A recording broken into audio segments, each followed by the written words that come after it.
통일교 의혹을 수사하는 경찰 전담수사팀이 금품 수수 의혹이 제기된 전재수 전 해양수산부 장관 등을 피의자로 입건하고 본격적인 수사에 착수했습니다.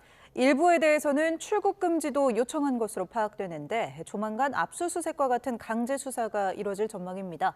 먼저 정현우 기자의 보도입니다.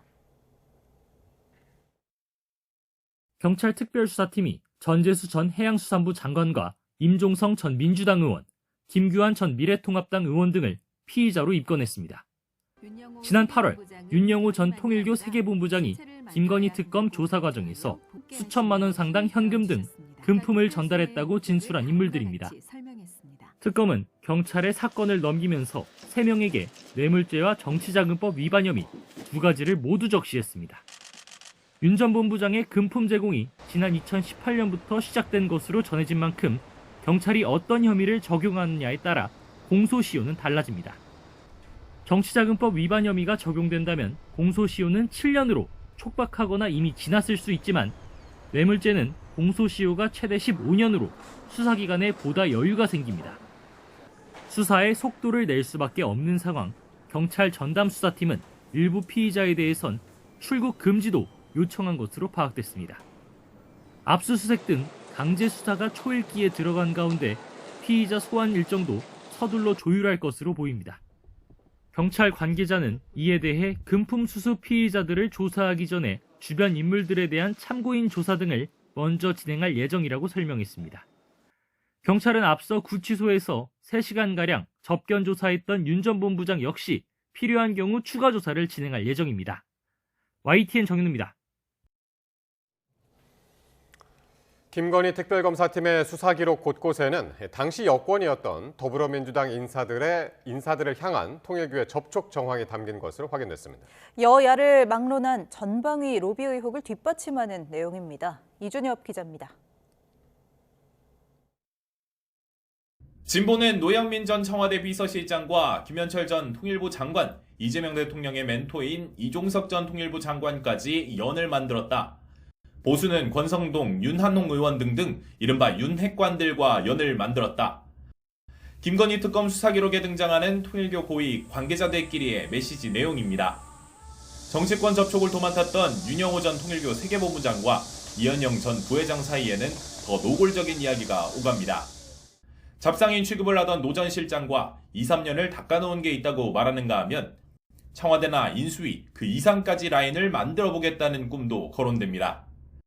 그 과정에서 접촉 채널로 여권에선 정진상 전 당대표실 정무조정실장이나 강선우 의원, 김현종 전 외교안보특보와 유영민 전 대통령 비서실장이 추가로 거론되고 야권에서도 권영세, 나경원, 이철규 의원과 이두아, 이채익 전 의원 등 여러 이름이 오르내립니다.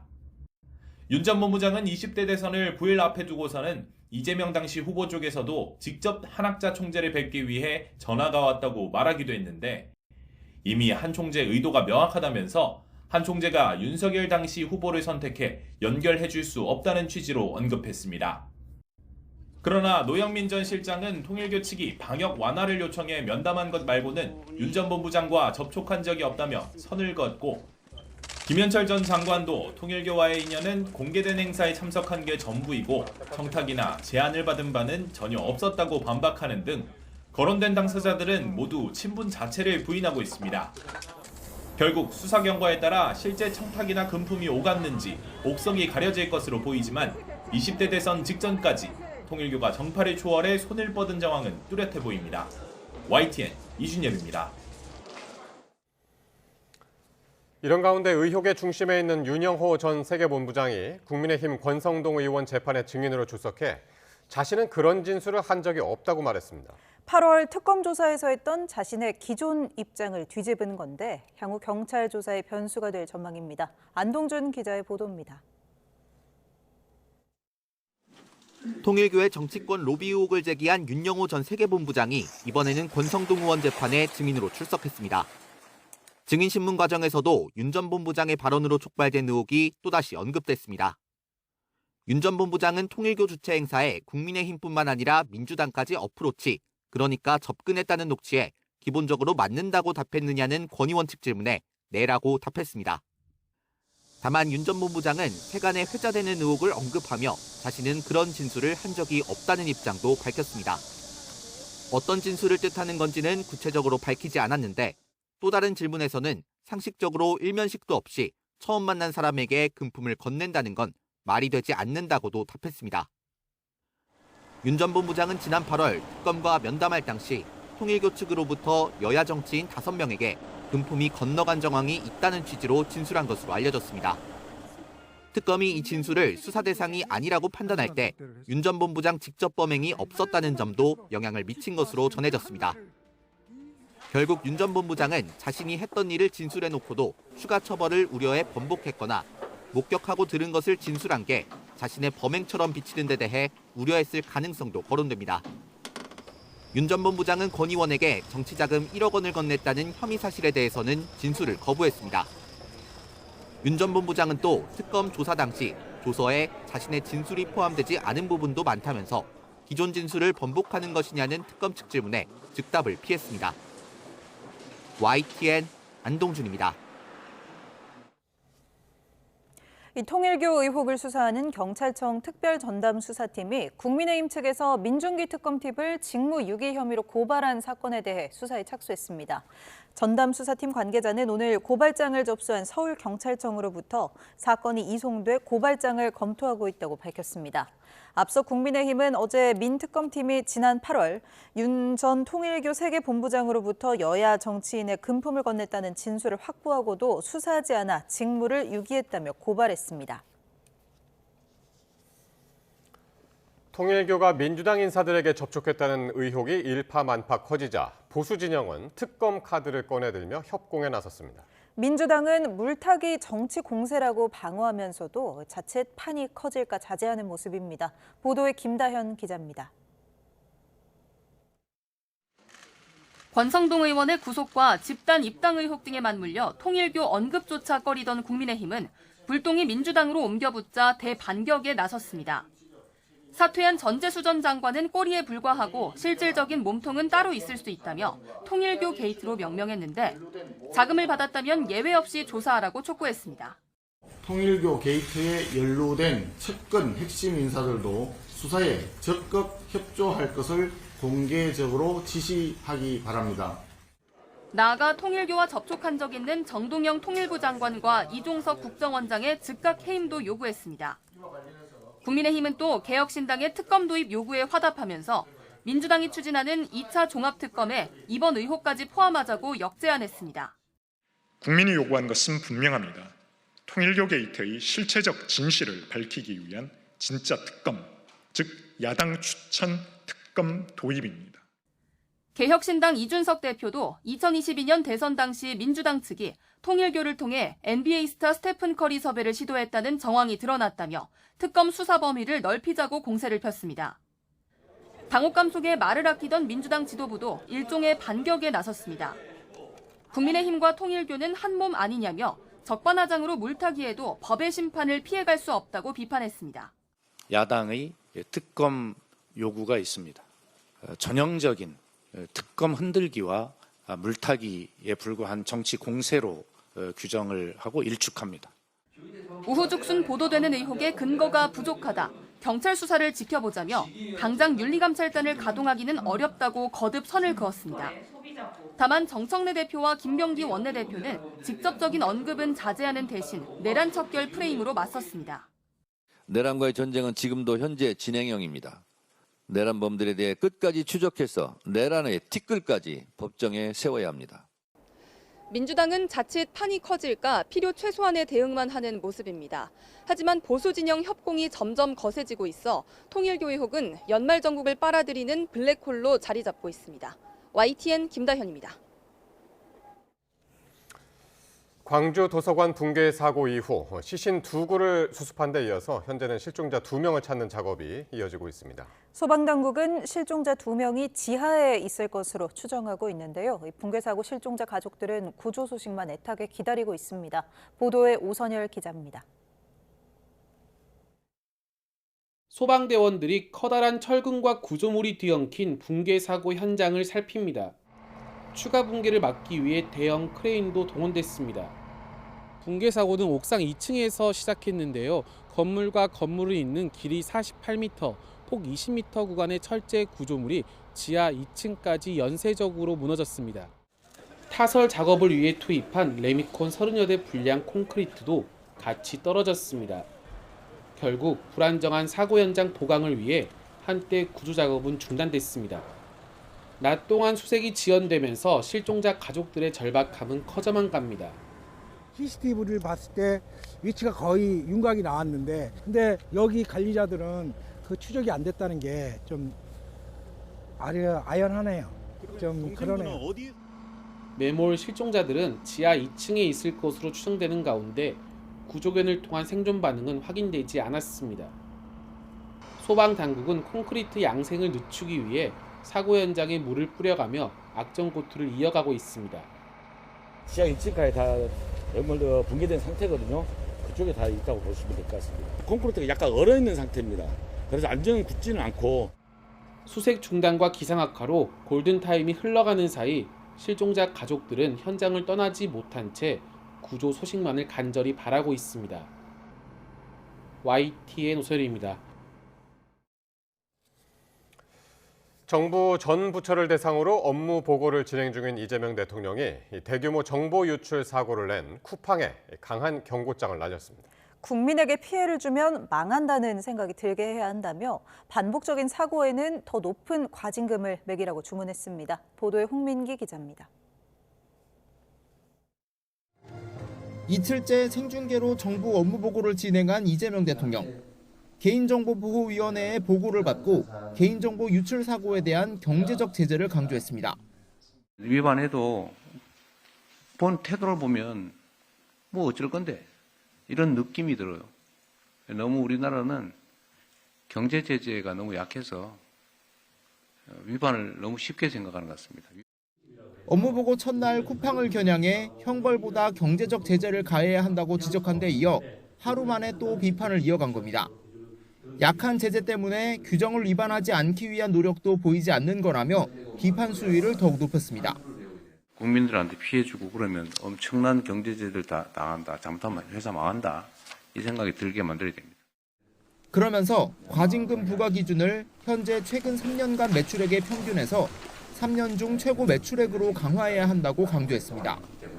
개인정보보호위원회는 반복적이고 중대한 위반 사안에 대해선 매출 대비 과징금의 비율을 3%에서 10%로 늘리는 방안을 추진하고 있다고 보고했습니다. 중대, 반복 사고에 대해서는 최대 10%까지 징벌적 과징금을 부과하고 이 대통령은 피해자가 3,400만 명에 달하는 만큼 소송에 참여하지 않은 피해자들도 보상을 받을 수 있도록 집단소송제 도입 또한 당부했습니다. 이 대통령은 대통령실 내부 회의에서도 실효성 있는 제재 방안을 여러 차례 언급한 것으로 전해졌는데 버티기로 일관하고 있는 기업에 대한 비판 여론을 의식한 거라는 해석도 나옵니다. YTN 홍민기입니다. 대규모 정보 유출 사태 이후 회원 탈퇴 해지 절차가 복잡하다는 지적이 이어지자 쿠팡이 유료 멤버십인 와우 멤버십 해지 절차를 2단계로 간소화했습니다. 해지 신청을 하려는 고객은 마이 쿠팡 페이지에 설정해서 와우 멤버십 해지하기와 해지 신청 완료하기 2단계만 거치면 됩니다. 국회에서는 필리버스터 정국이 계속되고 있습니다. 국민의힘은 악법 저지를 외치면서 이 시간에도 무제한 토론을 진행 중인데요. 민주당은 필리버스터를 해놓고 찬성표를 누르는 코미디가 벌어졌다고 비난했습니다. 김다연 기자입니다. 하급심 판결문 공개 범위를 확대하는 내용의 형사소송법 개정안을 두고 여야는 24시간을 꽉 채워 싸웠습니다. 내란전단재판부 법왜곡죄 다 연결되는 키워드들입니다. 1심 판결문을 본 온 국민들에게 여론재판을 하게 만들고 50분 가까이에 지금 국민의힘 의원님들이 한 명도 계시지 않는 그런 상황입니다. 국민에 대한 예의가 아닐까 생각을 합니다. 거대 의석을 자랑하는 민주당의 표결로 종결돼 결말이 정해진 느슨한 필리버스터에선 상정된 법안과 관계없는 큰 절이 차라리 눈길을 끌었습니다. 국민의힘 송석준 의원이 비상계엄은 있어서는 안 될 일이었다며 사과한 겁니다. 필리버스터 토론을 하기 전에 먼저 국민들께 큰절로 사죄의 마음을 표하겠습니다. 형사소송법 개정안은 국민의힘 불참 속에 범여권 160명 만장일치로 처리됐고 형사소송법 일부 개정 법률안 대안은 가결되었음을 선포합니다. 이어 은행법이 상정돼 다시 토론이 시작됐습니다.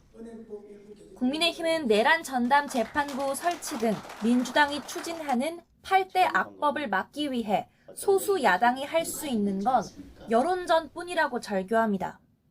그걸 막을 수만 있다면 무엇라도 하겠지만 동원할 수 있는 수단이 적다는 게 너무너무나 안타깝습니다. 본청 앞 릴레이 천막 농성도 그 때문인데 민주당 의원이 정당 해산 1인 시위로 맞불을 놓기도 했습니다. 또 반대 토론안 법안에 찬성표를 누르는 코미디 같은 상황이 있냐는 비아냥도 나왔습니다. 핵의안 발상에 대해서 국민 여러분들은 어떻게 생각하십니까? 국민의힘이 참 이상합니다. 베리 스트레인지합니다.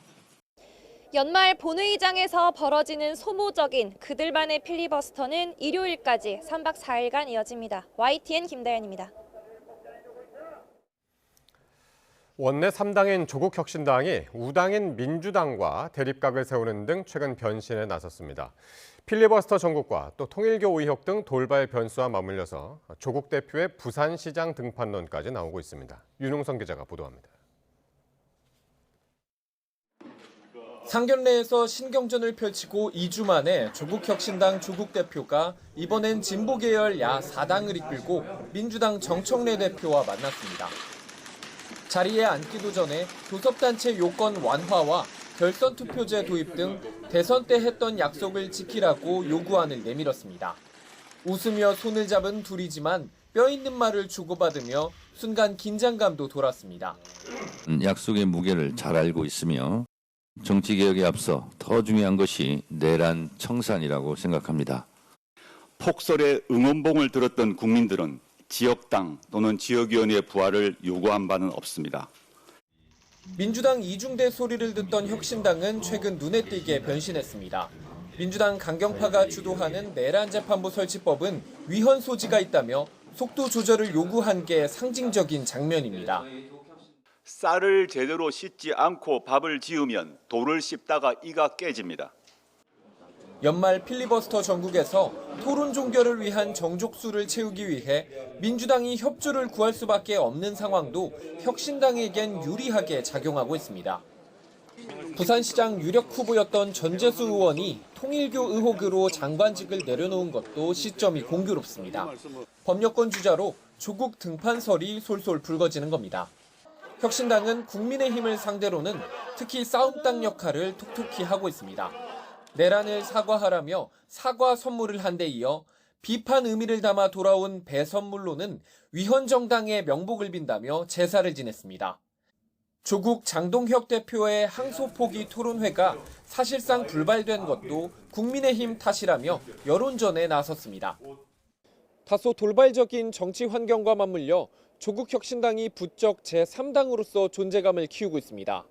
다만 성비위 논란 여파로 사퇴한 당직자가 복귀하면서 반발이 이어지는 등 숙제는 여전합니다.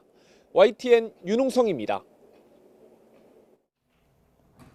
고환율로 인해 지난달 수입 물가가 1년 7개월 만에 최대치로 올랐는데요. 한두 달의 시차를 두고 소비자 물가에도 영향이 갈 것으로 보입니다. 이에 따라 미국의 기준금리 인하에도 불구하고 우리나라는 다음 달에도 기준금리를 내리지 못할 가능성이 커 보입니다. 류환홍 기자가 보도합니다. 지난달 원달러 환율이 7개월 만에 1,470원대로 올라서면서 수입 물가를 급격히 밀어올린 것으로 나타났습니다. 한국은행에 따르면 11월 수입 물가 지수는 141.82로 한 달 전인 10월보다 2.6%나 올랐는데 이는 1년 7개월 만에 최대 상승폭이었습니다. 수입 물가는 7월부터 오르기 시작해 5달 연속 상승세인데 고환율 영향으로 10월과 11월 들어서 상승폭이 더 가팔라졌습니다. 한은은 지난달 월평균 환율이 한 달 전보다 2.4% 오른 게 주된 원인이었고 이달도 현재까지 0.8% 오른 상태라 상승세가 지속될 것으로 전망했습니다. 고환율 때문에 지난달 기준금리를 동결했던 한은으로선 다음 달 기준금리 결정도 더 신중해질 수밖에 없게 됐습니다. 이창용 한은 총재는 지난달 기준금리를 동결하면서 고환율에 따른 물가 부담 때문에 기준금리 인하 기조를 이어가겠다는 표현을 빼야 했습니다. 환율 변동성 확대 등 금융안정 리스크가 여전하며 물가 상승률도 다소 높아진 점을 고려할 때 당분간 기준금리를 추가 인하할 가능성과 동결을 이어갈 가능성을 모두 열어놓을 필요가 있다고 보고 있습니다. 미국 FOMC 연방공개시장위원회가 이달 기준금리를 인하해 한미 간 금리차는 1.25%포인트로 좁혀졌지만 환율은 좀처럼 내려가질 않고 있습니다. 이에 따라 내년 1월 한은 금통위 첫 회의에서도 기준금리 인하를 전망하는 의견은 시장 내에서 점차 줄어들고 있습니다. YTN 유환홍입니다. 유네스코 세계유산인 서울 종묘 일대가 세계유산지구로 지정되면서 서울시의 세운 4구역 고층 재개발 사업에 미칠 영향이 주목됩니다. 국가유산청은 종묘 일대 19만 4천여 제곱미터 범위 세계유산지구 지정을 공식 고시했습니다. 세운 4구역이 지구 범위에 포함되지는 않지만 현행법은 지구 밖이라도 세계유산에 중대한 영향을 미칠 게 확실하다고 인정되면 세계유산 영향평가를 실시하라고 요청할 수 있도록 했습니다. 주말인 내일 중부지방을 중심으로 대설특보 수준의 많은 눈이 내릴 것으로 보입니다. 최대 15cm의 눈이 예보된 가운데 일부 지역에는 오후에 특히 더 강한 눈이 집중될 수 있어 주의 단단히 하셔야겠습니다. 김민경 기자의 보도입니다. 첫눈이 내린 지 9일 만에 중부지방에 또 한 차례 많은 눈이 예보됐습니다. 북서쪽에서 내려오는 찬 공기와 남동쪽에서 올라오는 따뜻한 공기가 충돌하면서 강수구름대가 만들어지고 기온이 낮은 중부지방을 중심으로 눈이 내릴 전망입니다. 눈은 강원도에 최대 15cm 이상, 경기 북부와 남동부, 충북에 3에서 10cm, 서울에도 2에서 7cm가 내려 쌓일 걸로 보입니다. 기상청은 내일 오전에는 기온이 다소 높아 비로 내리는 곳이 많겠지만 오후 들어 기온이 떨어지면서 점차 눈으로 바뀔 걸로 내다봤습니다.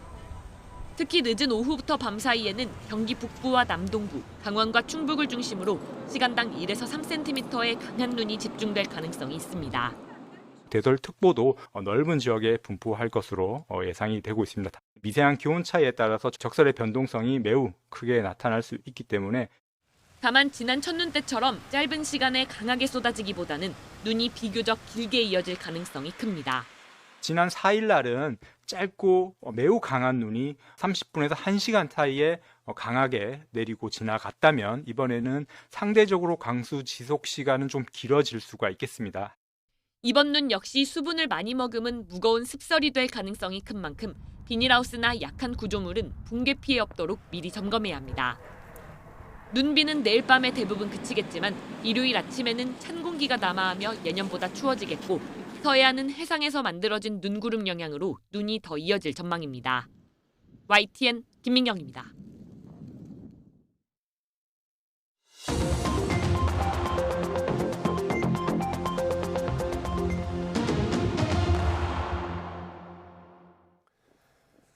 정치권 관심 뉴스 짚어보는 포커스 나이트 시간입니다. 오늘은 성치훈 민주당 부대변인, 송영훈 전 국민의힘 대변인 나오셨습니다. 어서 오십시오.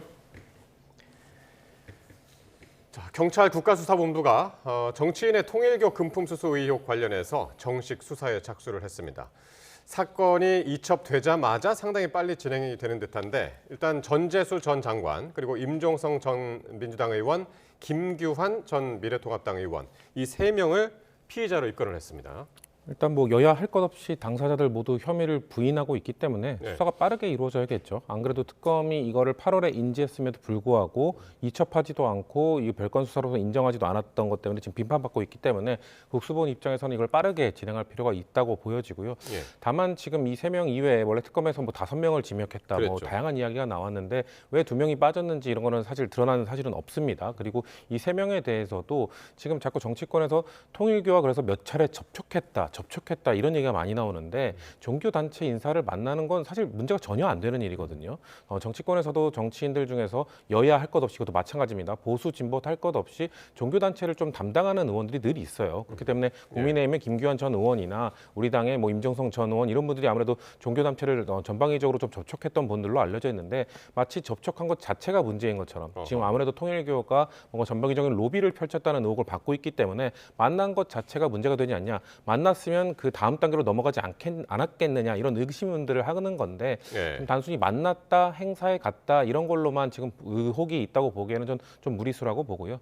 지금 윤영호 전 본부장의 그런 증언에서 이제 시작이 된 건데 사실 벌써부터 윤영호 전 본부장의 발언은 흔들리고 있거든요. 그러니까요. 본인도 번복을 하고 있고 뭔가 측근을 통해서 나오는 말들도 사실 본인이 전달했다는 게 아니라 전달하는 걸 들었다 뭐 이런 식으로 왔다 갔다 하고 있는 상황이기 때문에 국수본이 좀 빠르게 이런 거에 대한 뭐 피의자나 이런 사람들 빨리 소환 조사해서 국민들이 좀 알 수 있게 이게 정말 뭐가 있었던 건지 없었던 건지 좀 알 수 있도록 빠른 수사를 해야 되는 상황이라고 보고 있습니다. 일단 거론되는 5명 중에 3명을 입건을 했고 정동영 장관하고 나경원 의원은 거기에서 이제 빠졌단 말이에요. 일단 뭐 그 두 사람은 금품 받았다는 진술은 없다고 하는데 일단 그 금품을 제공했다는 진술이 있는 3명의 국한에서 보면은 임종성 전 의원과 김규환 전 의원은 아니땐 굴뚝에 연기 나는 것은 아니라고 볼 만한 정황들이 나오고 있죠. 임종성 전 의원 같은 경우에는 통일교 의료재단 이사장 취임식에 가서 축사를 한 영상이 나왔습니다. 김규환 전 의원은 통일교 행사에 가서 노래를 부르는 영상이 나왔죠. 자, 그러면은 이런 것들을 봤을 때 과연 전재수 전 장관에 대해서만 윤영호 전 통일교 세계본부장이 과연 허위 진술을 했을까? 라고 하는 의문을 우리가 가져봄직합니다. 지금 오늘 보도된 바에 의하면은 윤영호 전 본부장의 진술이 굉장히 구체적이고 특히 그 금품을 제공했다고 하는 시점까지 지금 나오지 않았습니까? 2018년 8월이라고 진술을 했고 그리고 금품 제공 방법에 대해서는 이미 이틀 전에 한겨레가 보도를 했습니다. 작은 상자에 담아서 제공을 했다. 그리고 받지 않으려고 했는데 복돈이라고 하면서 받으라고 하니까 뭐 받았다. 이게 지금 윤영호 씨 측의 주장이에요. 물론 전재수 전 장관은 여기에 대해서 강력하게 부인하고 있습니다만 이쯤 되면은 매우 철저한 수사를 해야 됩니다. 지금 특검이 이런 진술을 확보하고도 109일 동안 사건을 수사도 하지 않고 이첩도 하지 않고 방치하지 않았습니까? 여기에 대해서 정말 철저한 수사가 이루어지지 않으면은 아마 국민적으로 이 부분에 대해서는 끊임없는 의문 제기가 있을 것이라고 생각합니다. 그래서 이제 그 부분도 특검에 대해서 수사하는 부분도 이제 오늘 수사에 착수했죠, 경찰이. 그런데 지금 바로 이제 두 분 말씀하신 대로 윤영호 전 본부장이 그 진술이 흔들리고 있습니다. 권성동 의원 재판에 오늘 증인으로 나왔는데 여기서 어떻게 얘기를 했냐면요. 정치권 로비 의혹에 대해서 그렇게 진술한 적이 없다. 제가 만난 적도 없는 분들한테 금품을 제공한다는 건 말이 안 된다.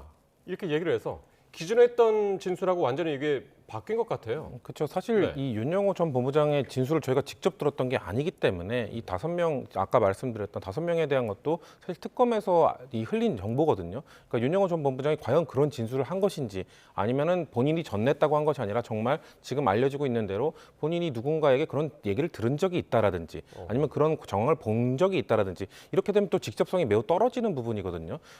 통일교의 뭐 2인자다, 3인자다 하는 세계본부장에 위치했었던 윤영호 전 본부장이 본인이 직접 나서지 않고 누군가로부터 들었다? 이렇게 되면 사실 이 특검까지 가야 되냐? 뭐 수사를 이렇게 할 필요성이 있냐? 지금 특검이 사실 수사 안 한 거에 대한 비판은 충분히 있는데 저는 바로 이첩하지 않은 부분에 대해서는 비판받아 마땅하나 본인들이 이걸 별건 수사로 이어져서 정말 해야 될지 여부는 특검의 권한이라고는 생각하거든요. 그렇기 때문에 윤영호 전 본부장이 정말 특검 수사에서 어떻게 발언했는지 말언했다가 지금 뒤집은 건지 바꾼 건지 이건 알 수 없는 상황이기 때문에 아마 이거에 대한 수사나 이런 것들이 좀 더 구체적으로 진행되면 왜 특검이 밝혔던 정보와 이 윤영호 전 본부장의 지금 발언이 이렇게 바뀌고 있는지를 전 알 수 있을 거라 생각하거든요. 그러니까 생각보다 이거를 밝혀내는 데는 그렇게 오랜 시간이 전 걸리지 않을 거라고 봅니다. 그러니까 이 사안이 굉장히 커진 게 그게 언제냐면 지난 5일이었었나요?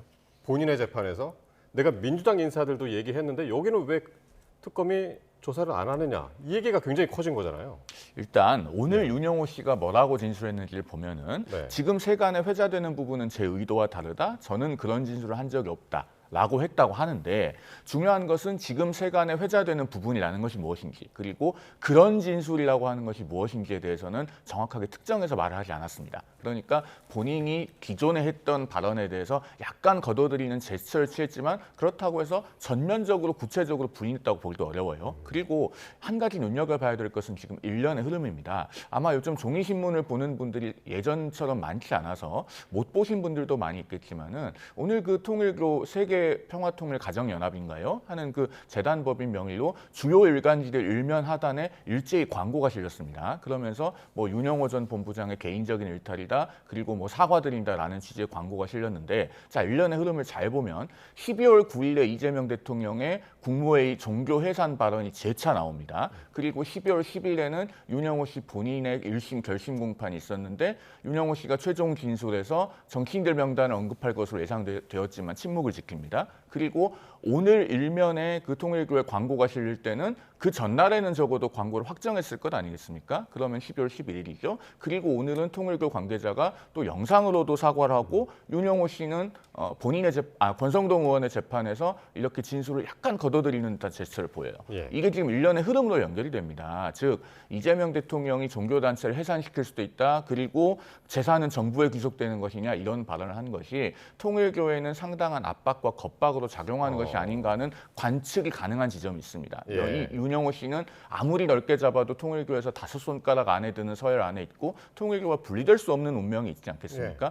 그렇기 때문에 오늘 진술이 과연 전적으로 본인의 자유로운 의사에 기한 것인가 여기에 대한 것까지 좀 철저한 수사를 통해서 규명해 볼 필요가 있다라는 생각이 듭니다. 그러니까 이재명 대통령의 종교단체에 대한 경고 이후에 달라진 모습이다. 그렇게 보시는 거군요. 그렇습니다. 네. 근데 저건 그렇게 보기 어렵다고 보는 게 네. 그렇다고 하기에는 지금 윤영호 전 본부장과 통일교는 이제 아예 갈라섰거든요. 그러니까 통일교의 그 하단에 실렸다는 광고는 사실상 사과문이 아닙니다. 뭔가 혼란을 좀 일으켜서 뭔가 분란을 일으켜서 죄송하다고 말을 하고 있습니다만 사실상 꼬리 자르기 그 이상의 뻔뻔함을 보이고 있거든요. 윤영호 전 본부장이 아까 말씀하신 것처럼 통일교 안에서 권력 정말 몇 손가락 안에 들어가는 사람인데 그런 사람이 수억 원의 돈을 뭔가 여야를 가리지 않고 로비를 하면서 그런 것들을 독단적으로 했다? 이건 사실 보기 어렵거든요. 그러니까 윤영호 개인의 일탈이라고 얘기를 하고 있습니다만 윤영호 전 본부장은 정반대로 이야기하고 있습니다. 본인에 대해서 내가 어떻게 한학재 총재의 말을 거스를 수 있었겠느냐. 한학재 총재가 1인자가 나한테 시켰기 때문에 나는 어쩔 수 없이 따른 것이기 때문에 나의 죄를 좀 감형해달라 이렇게 주장을 하고 있기 때문에 사실상 예. 둘은 일사불란한 게 아니라 전혀 다른 솔직히 서로에게 지금 떠밀고 있는 상황입니다. 그런 상황 속에서 이재명 대통령의 발언 때문에 일사불란하게 갑자기 통일교를 지키기 위해서 저렇게 하고 있다고 보기는 어렵다고 저는 봅니다. 알겠습니다. 자, 이런 가운데 지금 야당에서는 이번 통일교회 정치인 유착 의혹에 대해서 특검을 주장을 하고 있고요. 여당은 특검을 할 사안이 아니다라고 맞서고 있습니다. 관련 발언들 들어보시겠습니다. 첫째, 이재명 대통령은 본인이 임명한 정동영 장관과 이종석 원장을 즉각 해임하십시오. 둘째, 수사기관은 신속하게 수사에 착수할 것을 촉구합니다. 민중기 특검이 4개월 가까이 사건을 덮어버린 직무유기로 인하여 정치자금법 공소시효가 얼마 남지 않았습니다. 셋째, 경찰 수사와 별도로 국회는 즉시 통일교 게이트 특검 도입을 준비해야 합니다. 을 키우고 자꾸 하려고 하는 정치적 의도이고 공세죠. 특검은 원칙대로 한 것인데 그것을 왜 특검해야 합니까? 그런 사안이 나올 때마다 특검을 하면 그야말로 자신들이 주장하는 특검 공화국 되는 거 아닙니까? 예, 국민의힘에서는 특검을 주장하면서 또 이런 얘기도 합니다. 전재수 전 장관은 게이트의 꼴이다. 몸통은 따로 있을 것이다. 라고 이야기를 하는데 이렇게 주장하는 근거는 뭡니까? 전재수 전 장관은 통일교 게이트의 일종의 미리보기 같은 성격이라고 저는 봅니다. 왜 그러냐면 전재수 전 장관이 지금은 민주당의 3선 중진이고 이재명 정부 초대 내각의 장관까지 되었지만 금품을 제공했다고 윤영호 씨가 진술한 그 시점이 2018년 당시에는 민주당 소선 의원입니다. 물론 노무현 정부에서 그 대통령 배우자를 담당하는 청와대 제2부속실장을 지냈고 그 2부속실장을 지낸 시점이 문재인 대통령이 청와대 비서실장으로 근무하던 시점과 겹칩니다. 그렇기 때문에 친노 친문의 주요 인사로서 상당한 관계가 있었던 인물이긴 해요. 그렇기 때문에 통일교가 공략 대상으로 삼을 만한 인물이긴 합니다. 그러나 어쨌든 그 당시에 초선 의원입니다. 예. 지금 이 통일교 게이트는 윤영호 씨의 진술만 존재하는 것이 아니고 윤영호 전 통일교 세계본부장과 이현영 전 통일교 부회장인가요? 이 인물 간의 통화 녹음 파일 3개가 있죠. 총 분량이 41분 정도 되는데 거기에 등장하는 정치인들이 총 23명이고 또 거기에 보면은 뭐 정진상 전 실장 같은 인물도 언급이 있고 강선우 의원 같은 인물도 이름이 등장하고 그러면서 2022년 대선 과정에서 상당히 전방위적인 로비를 시도한 정황들이 나타나 있습니다. 그러면은 과연 전재수 전 장관이 이 게이트의 몸통이겠는가 그렇게 보기는 대단히 어렵고 마지막으로 한 가지만 짧게 덧붙이면 이재명 대통령이 국무회의에서 매우 이례적으로 종교단체 해산을 언급한 것은 한 번이 아니고 2번입니다. 12월 9일이 아니라 12월 2일에도 한 번 언급을 했었죠. 그리고 이때는 윤영호 씨가 정치인 명단을 폭로할 수 있다는 언론 보도가 나오기 전입니다. 그러면 왜 이렇게 대통령이 이례적으로 반복해서 언급을 했을까에 대한 지금 국민적인 의문이 있는 상황인 것이죠. 이 모든 것을 종합해 봤을 때 전재수 전 장관 정도가 몸통이다라고 보기에는 사안이 굉장히 막중해 보입니다. 그러니까 전재수 장관이 사퇴를 했을 때 굉장히 극구 부인하면서 했었잖아요. 그래서 그것도 상당히 이제 궁금했단 말이죠. 그래서 이제 여기서 이제 꼬리 자르기 그런 얘기가 또 국민의힘에서 나오는 것 같기도 하고. 글쎄요, 전 몸통 자체가 존재하지 않는다고 보고 있고요. 전재수 전 장관이 그러면은 연결고리가 돼서 게이트에 문이 돼서 뭔가 로비를 위한 시작점이 됐다고 하기에는 지금 국민의힘을 들여다보고 있는 권성동 의원이 구속 때까지 된 이유는 뭐겠습니까? 뭔가 이 언론사 인수라든지 뭔가 외국의 ODA 사업이라든지 통일교가 원했던 것 이거의 대가성이 지금 드러나고 있는 증거들이 있기 때문에 지금 사실 특검에서 들여다보고 있는 것 아니겠습니까? 근데 지금 특검에서 처음에 보도될 때 뭔가 윤영호 전 본부장이 전재수 장관을 통해서 로비를 하려고 했던 게 한일 해저 터널이었단 말이에요. 근데 한일 해저 터널과 관련돼서는 전재수 의원은 지속적으로 반대를 해왔습니다. 이건 부산의 손해다. 일본의 이득만 되는 사업이다. 그러면서 그렇다면 통일교가 로비를 해서 한일 해저 터널 사업을 하고자 했는데 전재수 장관은 계속해서 반대만 했거든요. 오히려 그럼 로비가 안 먹힌 건지 아니면은 로비가 아예 없었던 것인지 이렇게 보는 게 타당한 것이거든요. 그리고 대통령께서 뭔가 이거 통일교에 대한 특정 동교에 대한 뭔가 해산 이런 것들 검토하라고 말씀을 하셨습니다만 이 통일교 게이트 문제가 좀 터지자 이건 엄중하게 수사해라. 이거는 엄중하게 바라봐야 된다고 말씀을 하셨기 때문에 그 말은 전 통하는 겁니다. 왜냐면은 통일교의 문제의식을 갖고 있는데 이게 여야에 대한 전방위적인 로비를 했다. 로비를 넘어서 불법적인 금품을 건네면서 본인들이 원하는 사업을 하고자 했다. 이거는 종교단체의 행동 범위를 넘어선 것이거든요. 그렇기 때문에 이재명 대통령이 엄중수사를 지시를 내렸기 때문에 이거에 대해서는 저희 당에 관련된 사람들이 있다면 이것도 역시 넌 처벌을 받아야 된다고 생각하고 그거에 대해서 지시를 내린 거라고 저는 생각합니다. 그럼 특검에 대한 입장은 뭔가요? 그러니까 특검은 전형적인 물타기다라고 이야기하면서 일각에서는 내부적으로는 이거 특검 검토할 수도 있다. 이게 같이 나오거든요. 이 얘기가. 그러니까 기본적으로 원칙적으로는 일단 국수보로 넘어갔으니 이 수사 상황을 지켜봐야 된다. 원래 특검이란 게 저희 당에서 계속해서 이 김건희 특검, 내란 특검 추진할 때 국민의힘에서 그때마다 얘기했던 게 뭐죠? 특검은 국민 세금으로 하는 건데 정말 필요할 때만 해야 되는 거다라고 얘기를 하지 않았습니까? 마찬가지입니다. 원래 특검은 집권 여당이 수사 대상일 때 그거에 대한 뭔가 수사기관이 제대로 뭔가 집권 여당이기 때문에 권력을 쥐고 있기 때문에 하기 힘들 때 그럴 때 이제 진행이 돼야 되는 건데 만약에 지금 국수본이 수사를 진행하는 과정에서 이미 윤영호 전 법무장의 발언은 흔들리고 있습니다만 뭔가 추가적인 증거가 나온다. 그러면서 추가적인 증거가 나오고 있는 상황에서 이 국민들이 느끼시기에 이 정도 증거가 나왔는데 집권 여당 수사 제대로 할 수 있을까? 이런 의구심을 가지실 때 특검의 필요성이 전 늘어나는 거라고 보거든요. 당내에서도 그렇게 됐을 경우에는 특검으로 가야 되는 것 아니야라는 의견이 나오고 있는 것이지 지금 벌써부터 국수본 수사가 이제 시작됐는데 특검으로 무조건 가야 된다는 주장은 나오지 않고 있는 걸로 알고 있습니다. 일단 경찰 수사를 지켜보자라는 게 이제 공식적인 입장 같고요. 지금 말씀 들어보면. 자, 그리고 오늘 갤럽 여론조사가 하나 나왔는데 한번 그래픽 한번 보면서 말씀 나누죠. 이재명 대통령의 국정 지지율이 나왔는데 지난주보다 6%포인트가 떨어졌습니다. 62에서 56으로 떨어졌고요. 잘못하고 있다라는 것도 25에서 34로 5%포인트가 이제 올랐단 말이에요. 요거는 왜 이렇게, 그러니까 갑자기 그 그래프가 확 꺾였어요. 결국엔 우리 국민들께서 이재명 대통령의 국무회의 발언, 즉 종교단체를 해산할 수도 있다, 국고에 귀속되느냐, 이 발언의 본질을 현명하게 꿰뚫어 보고 계신 것이라고 생각합니다. 그러니까 한 주 만에 긍정평가와 부정평가의 마진이 무려 11%나 좁혀진 것 아니겠습니까? 그런데 이재명 대통령과 민주당이 온당한 조치를 취하지 않으면 아마 다음 주가 되면 저 지지율은 더 빠질 겁니다. 온당한 조치라고 하는 건 결국 전면적으로 특검을 도입하는 것밖에 없습니다. 명백하게 특검의 수사 대상이 되는 사건인데도 이건 특검이 수사를 하지 않고 109일 동안 방치했거든요. 왜 수사 대상이 되는 것이라고 말씀을 드리냐면 김건희 특검법 제2조 3항에 보면은 수사 과정에서 인지한 관련 사건의 범위에 관해서 규정을 하고 있습니다. 그중에 제3항 제2호에서 영장에 의하여 확보된 증거물이 공통되면 그건 관련 사건이라고 하고 있거든요. 지금 이 통일교 게이트는 압수수색을 통해서 확보된 통일교 VIP 선물 리스트와 같은 공통된 증거가 있습니다. 그렇기 때문에 명백하게 관련 사건이에요. 그러니까 특검도 뇌물죄 적용을 검토를 했고 사건 번호도 부여해놨던 건 아니겠습니까?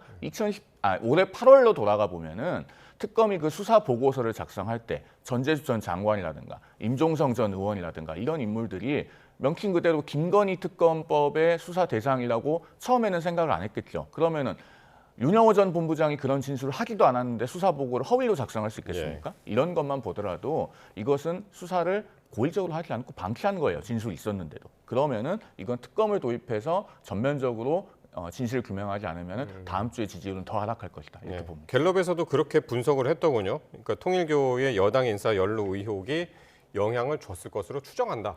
그렇게 이야기를 했습니다. 저는 이거는 다음 주면 반등될 수 있다고 생각합니다. 왜냐하면 연루 의혹이 나왔기 때문에 일단 집권 여당으로서는 타격을 받을 수밖에 없죠. 당연한 겁니다. 그리고 이재명 정부의 첫 번째 이 장관 사퇴가 나왔기 때문에 이것도 지금까지는 후보자 사퇴는 있었어도 장관으로 임명된 이후의 사퇴가 한 명도 없었는데 이제 최초로 나온 거잖아요.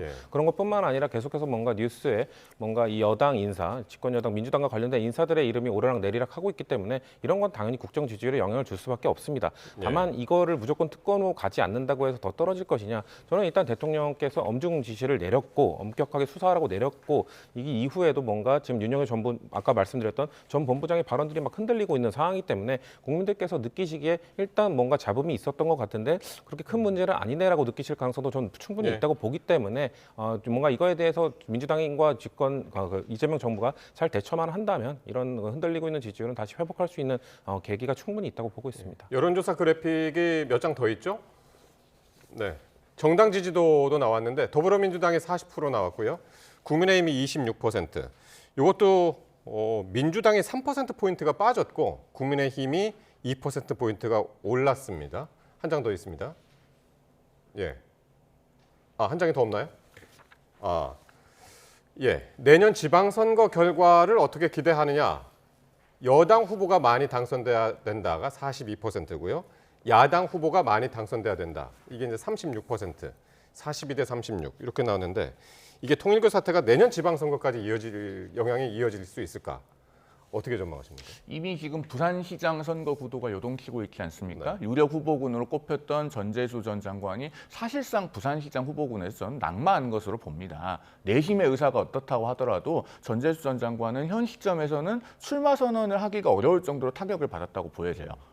선거법에서 말하는 후보자가 되고자 하는 자에 포함되기가 어려울 정도라고 봅니다. 그리고 앞으로 이 통일교 게이트와 관련된 인사가 누가 추가적으로 나오느냐에 따라서 지방선거 구도가 더 요동칠 수 있을 것으로 보여요. 그리고 이른바 명태균 씨와의 연루 의혹으로 지금 기소되어 있는 오세훈 서울시장 같은 경우에도 앞으로 이 재판이 진행되는 과정 내내 특검팀이 굉장히 편파적으로 정치적 수사를 했다는 것, 이 부분이 동시에 환기가 될 것이기 때문에 어떻게 보면 이 서울시장 선거 구도에도 영향을 미칠 수 있다 이렇게 보여지기 때문에 이 사안은 앞으로 굉장히 정치권에 미칠 파장이 크다고 봅니다. 일단 이 수치 자체는 뭐 집권 여당인 저희 당에겐 그렇게 불리한 수치는 아니라고 봅니다. 왜냐하면 이 지방선거와 관련된 여론조사가 보통 그 전해에 이루어질 때는 보통 야당에 대한 지지가 더 높게 나오는 경우가 많거든요. 왜냐하면 아무래도 집권하고 있는 정당에 대한 견제 심리가 작용해서 그래도 지방 정부의 권한은 야당에 줘야 되는 것 아니야라는 균형적인 감각을 국민들이 갖고 있기 때문이죠. 그렇기 때문에 지금 이 정도의 수치에서도 뭔가 여당이 이기는 걸로 나온다는 것은 역시나 국민의힘이 장도혁 대표가 이끌고 있는 국민의힘이 대한정당, 대한야당으로서의 모습을 못 보여주고 있기 때문에 저런 수치가 나온 거라고 보고요. 정당 지지도만 보면은 정당 지지도는 이거보다 훨씬 더 벌어져 있잖아요. 그렇죠. 그렇기 때문에 이 정당 그럼에도 불구하고 제가 말씀드린 견제 심리 때문에 이게 좀 좁혀지는 겁니다. 선거 이야기를 했을 경우는 그게 좁혀진다. 그렇죠. 집권 여당에 대해서 아무래도 말씀드린 것처럼 원래 이거는 보통 야당이 더 높게 나옵니다. 그럼에도 불구하고 정당 지지율 자체가 워낙 지금 큰 격차를 보이고 있기 때문에 역시 지금 한 6% 정도 차이로 지금 집권 여당 후보가 당선돼야 된다는 여론이 많게 나온 걸로 전 보고 있기 때문에 이게 뭐 통일교 이 수사가 어떻게 진행되느냐 이런 것보다도 결국 내년에 있을 이 내란 재판 관련돼서 1심이 나오고 그 이후에 국민의힘 태도가 과연 변하는가. 지금 사실 국민의힘이 가장 지지부진한 이유는 여전히 윤석열 전 대통령과 절연하지 못하고 있는 그 요인이 가장 크다고 보거든요. 1심 결과가 나온 이후에도 더 반발을 하면서 윤석열 전 대통령과의 관계를 유지하느냐. 저는 이런 여부도 당장히 클 거라고 보기 때문에 통일교와 관련된 수사는 하나의 그냥 요인으로 작용할 뿐이라고 말씀드리겠습니다. 말씀 나온 김에 국민의힘 이야기로 한번 넘어가 볼 텐데 오늘 새벽에 국회 본회의장에서 필리버스터 도중에 국민의힘 송석준 의원이 갑자기 국회 의석을 향해서 큰 절을 올렸습니다. 그 장면 보고 오겠습니다.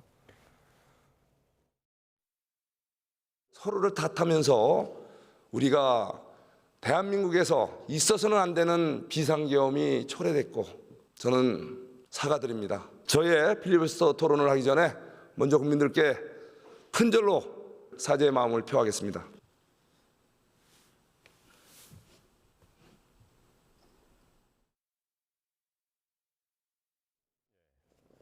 큰 절은 했으나 굉장히 조용하죠. 국회 의석에 정말 거의 아무도 없었습니다. 어쨌든 큰 절은 했고. 송석준 의원, 있어서는 안 됐을 비상계엄이 있었다. 사과드린다 하면서 큰 절을 올렸습니다. 이거 어떻게 봐야 됩니까? 당연히 헌법기관인 국회의원으로서 사과드려야죠. 그리고 국민들께서 아직 국민의힘의 그 비상계엄에 대한 사과와 반성이 부족하다고 평가하고 계신 것 아니겠습니까? 그런 것은 앞서 저희가 본 여론조사에서도 간접적으로 나타나는 것이에요. 그렇기 때문에 사과드린 것은 100번 잘했다고 생각합니다. 그리고 더 나아가서는 장동혁 대표가 12.3 비상계엄에 대해서 올바른 입장을 정리하고 국민들께 사과드리고 반성하는 모습을 당 대표로서 보여야 합니다. 그래야지 당 개별 국회의원들이 저렇게 산발적으로 사과하는 것을 좀 끝낼 수 있지 않겠습니까? 그런데 장동혁 대표가 지금 문제 해결을 해주지 않고 있기 때문에 개별 의원들에게 어떻게 보면은 저런 발언을 해야 되는 상황들이 계속 오고 있는 겁니다. 그래서 당 의원들의 의사를 규합해서 예를 들면은 107명이 다 함께 사과를 드린다든가 어떤 그런 조치가 필요하지 않는가 싶고 오늘 그 국민의힘 김대식 의원이 한 라디오에 출연해서 올해 연말까지는 노선을 전환해야 된다. 라고 하는 일종의 그 데드라인을 설정한 발언을 했는데 이런 당내에서의 그 노선 전환에 관한 압력이 점증하고 있는 상황입니다. 그렇기 때문에 장동혁 대표의 조속한 결단이 필요해 보이는 시점이다 이렇게 말씀드립니다. 그러니까 당 대표가 공식적으로 사과를 안 하니까 계속하네요. 개별 의원들이. 송석준 의원은 그 12월 3일 1주년 때도 사과를 했던 25명의 명단에 들어가 있던 걸로 알고 있는데 송석준 의원 지역구가 경기도잖아요.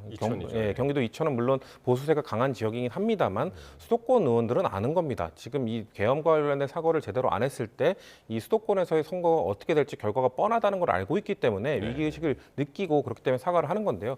근데 저는 장동혁 대표가 올해 안에 입장을 변화시킬 가능성은 저는 제로에 가깝다고 생각합니다.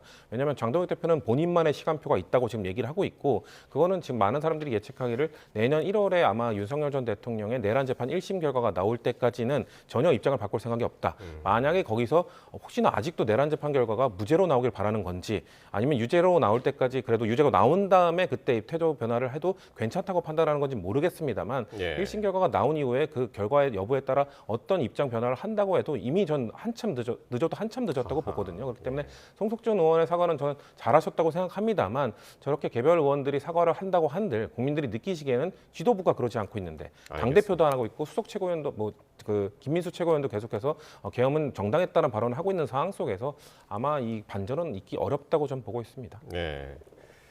자, 그리고 국민의힘하고 조국혁신당이 서로 과일 선물을 주고받았습니다. 참 좋은 소식 같은데 오늘 국민의힘이 혁신당에 배상자를 보냈는데 이게 뒤에 재밌는 사연이 좀 숨어 있더군요. 저게 이제 조국혁신당에서 당대표 취임 선물로 다른 정당에는 떡을 보냈습니다. 그런데 국민의힘에는 이제 뭐 계엄에 대해서 사과하라는 취지겠죠. 사과를 선물로 보냈어요. 사실은 어떻게 보면 이게 정치적인 예양에서 벗어나서 국민의힘을 조롱하는 것이다 이렇게 볼 수 있습니다. 그래서 사과 선물은 돌려보내면서 내란 사과 극구 절연 용기를 그렇죠. 기대합니다. 이런 메시지와 함께 그렇습니다.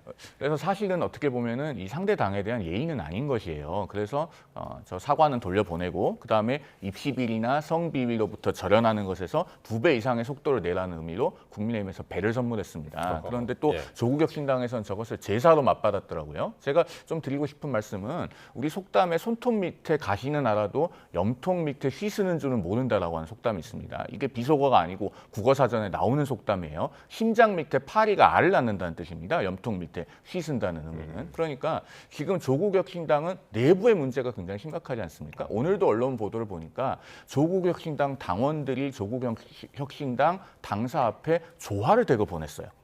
당원들이요? 당원들이 보냈습니다. 언론 보도에 나왔더라고요. 그래서 그 사진도 나오고 했는데 결국에는 그 당내에 있었던 성폭력 사건을 온당하게 처리하지 못하고 있기 때문에 그것에 대해서 당원들조차 실망해서 당의 조화를 보내는 상황인 겁니다. 그런 내부의 문제는 돌아보지 못하고 정치를 희화화하고 상대 당을 조롱하기 바쁜데 그렇게 한다고 해서 조국 혁신당의 문제가 해결되는 것은 아니다라는 말씀을 드립니다. 서로의 아픈 구석을 찌르면서 지금 선물을 보냈는데 저도 뭐 너무 좀 조롱 섞인 선물이 아니었나라는 생각을 합니다만 국민의힘도 똑같이 반대로 또 조롱하면서 보낸 거거든요. 저는 국민의힘이 오히려 이런 것들을 그냥 사과 맛있게 먹었다 그러면서 조국 혁신당이 말하는 사과가 아니라 지금까지 뭐 조국 혁신당이 국민의힘에게 했던 무례한 행동에 대한 사과의 의미로 받아들이겠다라고 했다면 좀 폭넓게 넘어갔다면 더 좋았을 거라고 생각을 하고요. 근데 조국 혁신당의 입장에서는 성공을 거둔 겁니다. 왜냐하면 내년 지방선거를 앞두고 최대한 존재감을 부각시켜야 되고 지난 총선 때도 조국 혁신당은 국민의힘에게 민주당보다 더 세게 싸울 때 본인들이 득표율이 높아졌다고 생각을 하고 있기 때문에 아마 이런 식으로 좀 갈등을 겪고 세게 싸우고 이러면서 언론에 나오고 이렇게 YTN 뉴스에 나오는 것 자체가 조국 혁신당 입장에서는 성공이라고 생각하기 거기 때문에 뭔가 조국 혁신의 목적에 국민의힘이 그에 걸맞게 대응해줬다고 저는 볼 수 있을 것 같습니다. 알겠습니다. 말씀 다 들었습니다. 지금까지 성치훈 민주당 부대변인, 송영훈 전 국민의힘 대변인과 함께했습니다. 고맙습니다.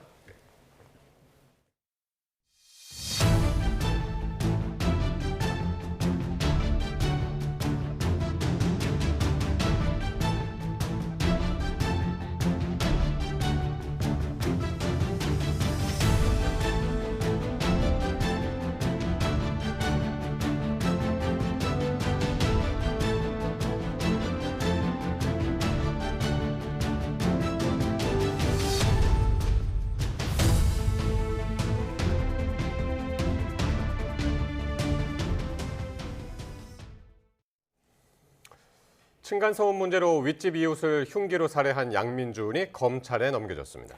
양민준은 유족에게 죄송하다면서도 층간소음은 아파트의 구조적 문제라며 개선이 필요하다는 주장을 펴기도 했습니다. 보도에 김민성 기자입니다.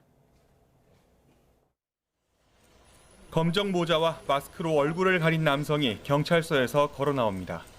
충남 천안시 아파트에서 층간소음을 이유로 위층 이웃을 살해한 47살 양민준입니다. 양민준은 대전지검 천안지청으로 송치되면서 혐의를 인정하느냐는 질문에 고개를 숙였습니다.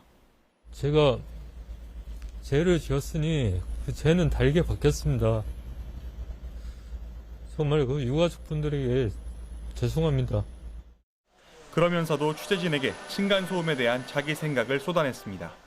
층간소음이라는 거는 아파트 사시는 분들은 누구나 조금씩 공감하시는 부분이실 거예요. 이거는 국가적 차원에서도 좀 개선이 필요한 부분이고 좀 보완이 필요한 부분이라고 저는 좀 생각을 좀 하고 있습니다. 경찰 조사 결과 양민준은 윗집과 평소에도 소음 문제로 갈등했던 것으로 드러났습니다. 지난 10월에는 피해자 가족이 누군가 문을 두드린다고 신고했고 범행 직전인 지난달에는 양민준이 윗집이 시끄럽다며 경찰을 부른 기록도 확인됐습니다.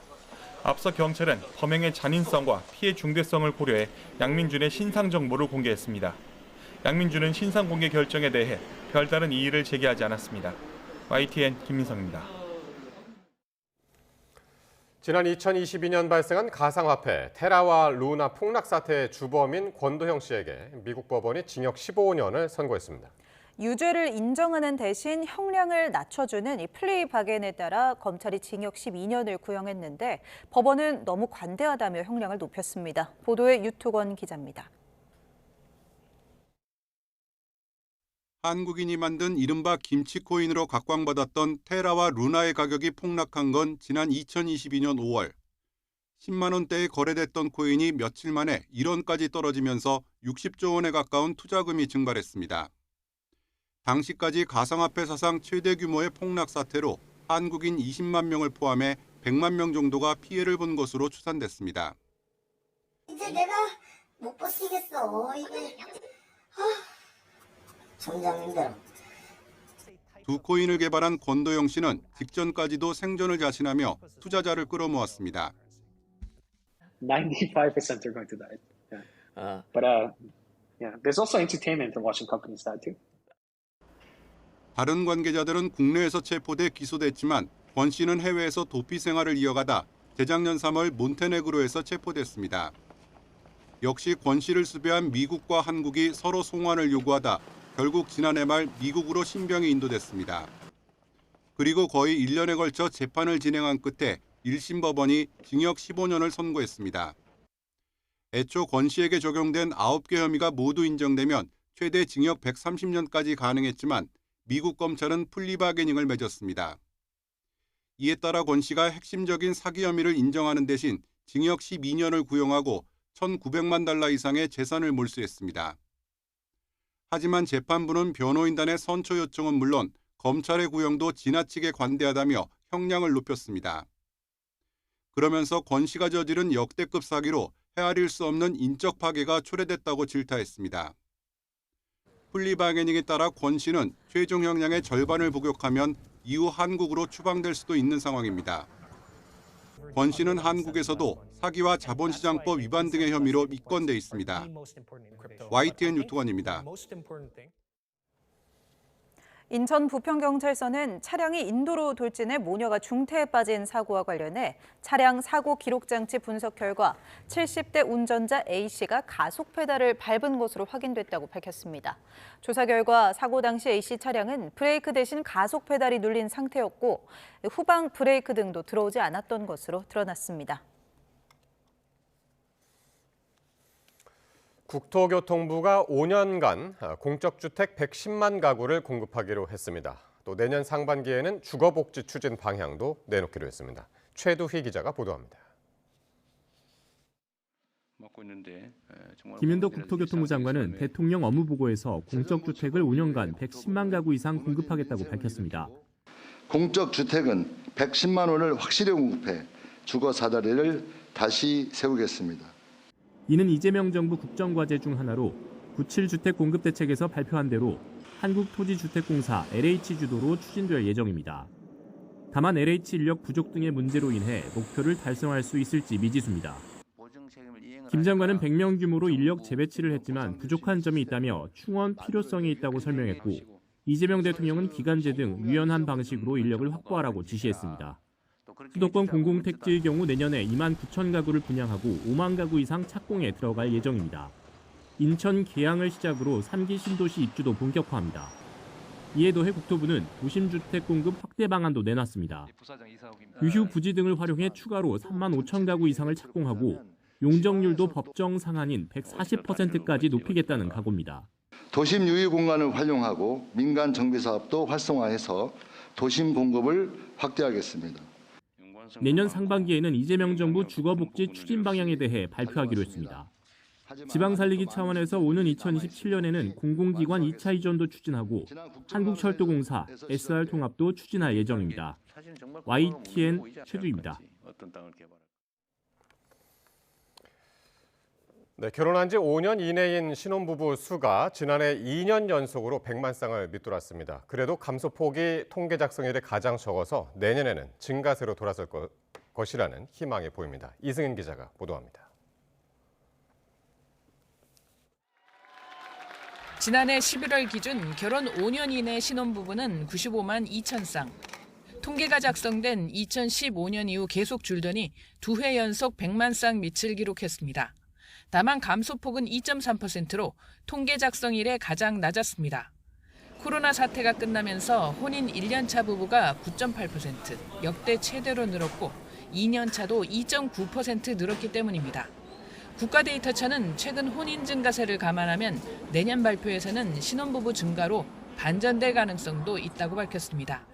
지난해 초혼 신혼부부 가운데 자녀가 있는 경우는 51.2%로 한 해 전보다 1.3%포인트 감소했고 평균 자녀 수는 0.61명으로 역대 최저 기록을 이어갔습니다. 초혼 신혼부부 가운데 맞벌이 비중은 59.7%, 평균 소득은 7,629만 원으로 상승세를 이어갔습니다. 하지만 맞벌이 부부의 유자녀 비중은 49.1%로 55.2%인 외벌이보다 6.1%포인트 낮았습니다. 주택을 소유한 부부의 유자녀 비중은 56.6%로 무주택 부부보다 9.4%포인트 높았습니다. 주택을 소유한 초혼 신혼부부 비중은 42.7%로 여전히 10쌍 중 6쌍은 집이 없었습니다. 다행히 코로나 사태 영향을 극복하고 2015년 수준으로 복원되는 흐름이 이어지고 있습니다. 특히 지난해 유주택 신혼부부 증가율이 1.9%포인트로 집계 이래 가장 높았습니다.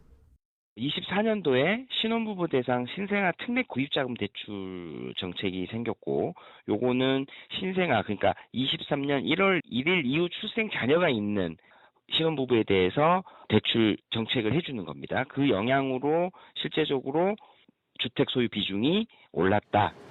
그 여파로 대출을 받은 초혼 신혼부부 가운데 3억 원 이상 대출이 있는 경우가 24%로 역대 최대 비중을 기록했습니다. YTN 이승은입니다. 1년 이상 납부하지 않은 국세 체납액이 2억 원 이상인 고액 상습 체납자 명단이 국세청 누리집을 통해 공개됐습니다. 올해 신규 공개 대상자는 개인 6,848명, 법인 4,161개로 총 체납액은 7조 371억 원입니다.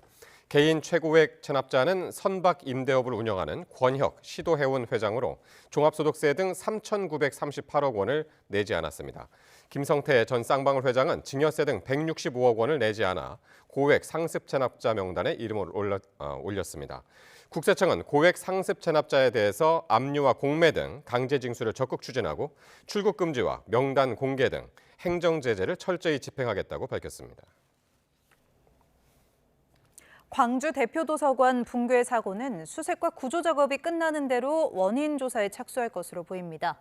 용접했던 단면이 동강나듯 끊어져서 부실 시공 가능성이 제기됐습니다. 나현호 기자입니다. 광주 대표도서관 공사장 붕괴 사고는 순식간에 일어났습니다. 2층 옥상층이 마치 가운데가 접히듯이 무너져 내리다 보니 피할 겨를조차 없었습니다. 사고 당시 콘크리트 타설 작업을 했는데 구조물이 무게를 이기지 못한 것으로 추정합니다. 저희가 약 200루베 정도 그쪽 타설하고 있었던 부분입니다. 그 스판에 거의 타설이 그 구간에 대한 그 타설 부분이 마무리되고 있었어요. 붕괴 사고가 난 건물은 가로 길이가 168m로 기다란 형태가 특징입니다.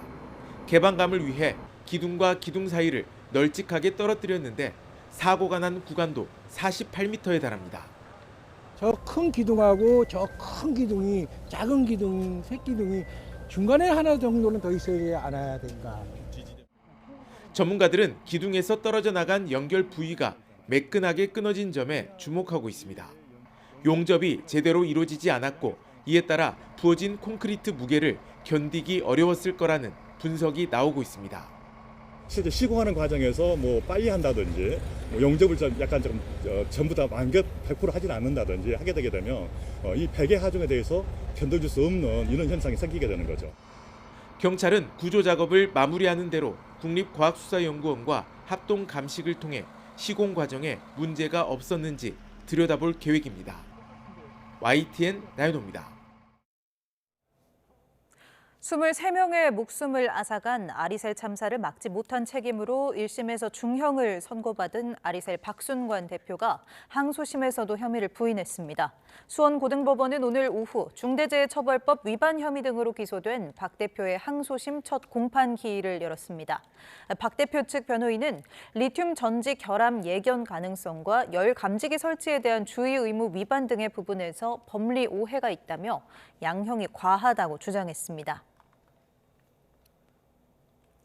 롯데백화점 보안요원이 식사하러 매장을 찾은 노동조합원들에게 이 노조 조끼를 벗어달라고 요구한 일에 대해 인권단체가 노조와 해고자에 대한 혐오를 멈추라며 항의에 나섰습니다. 인권운동 네트워크 바람은 오늘 오후 서울 송파구 롯데백화점 잠실점 앞에서 기자회견을 열고 노조 조끼와 몸에 붙이는 게시물이 혐오 물품이냐며 규탄했습니다. 또 백화점 측의 요구는 헌법에 명시된 표현의 자유와 노조 활동의 권리를 침해한 것이라며 공식 사과를 요구했습니다. 이재명 대통령이 국토교통부 산하 인천공항공사 업무보고에서 질문에 명료한 답을 내놓지 못하는 공사 사장을 강하게 질타했습니다. 자신보다도 모르는 것 같다고도 했는데 전임 윤석열 정부 때 임명된 사장이었습니다. 발언 내용 들어보겠습니다. 외환 불법 반출에 대해서 어떻게 하고 있냐 이거 묻잖아요. 제대로 하느냐.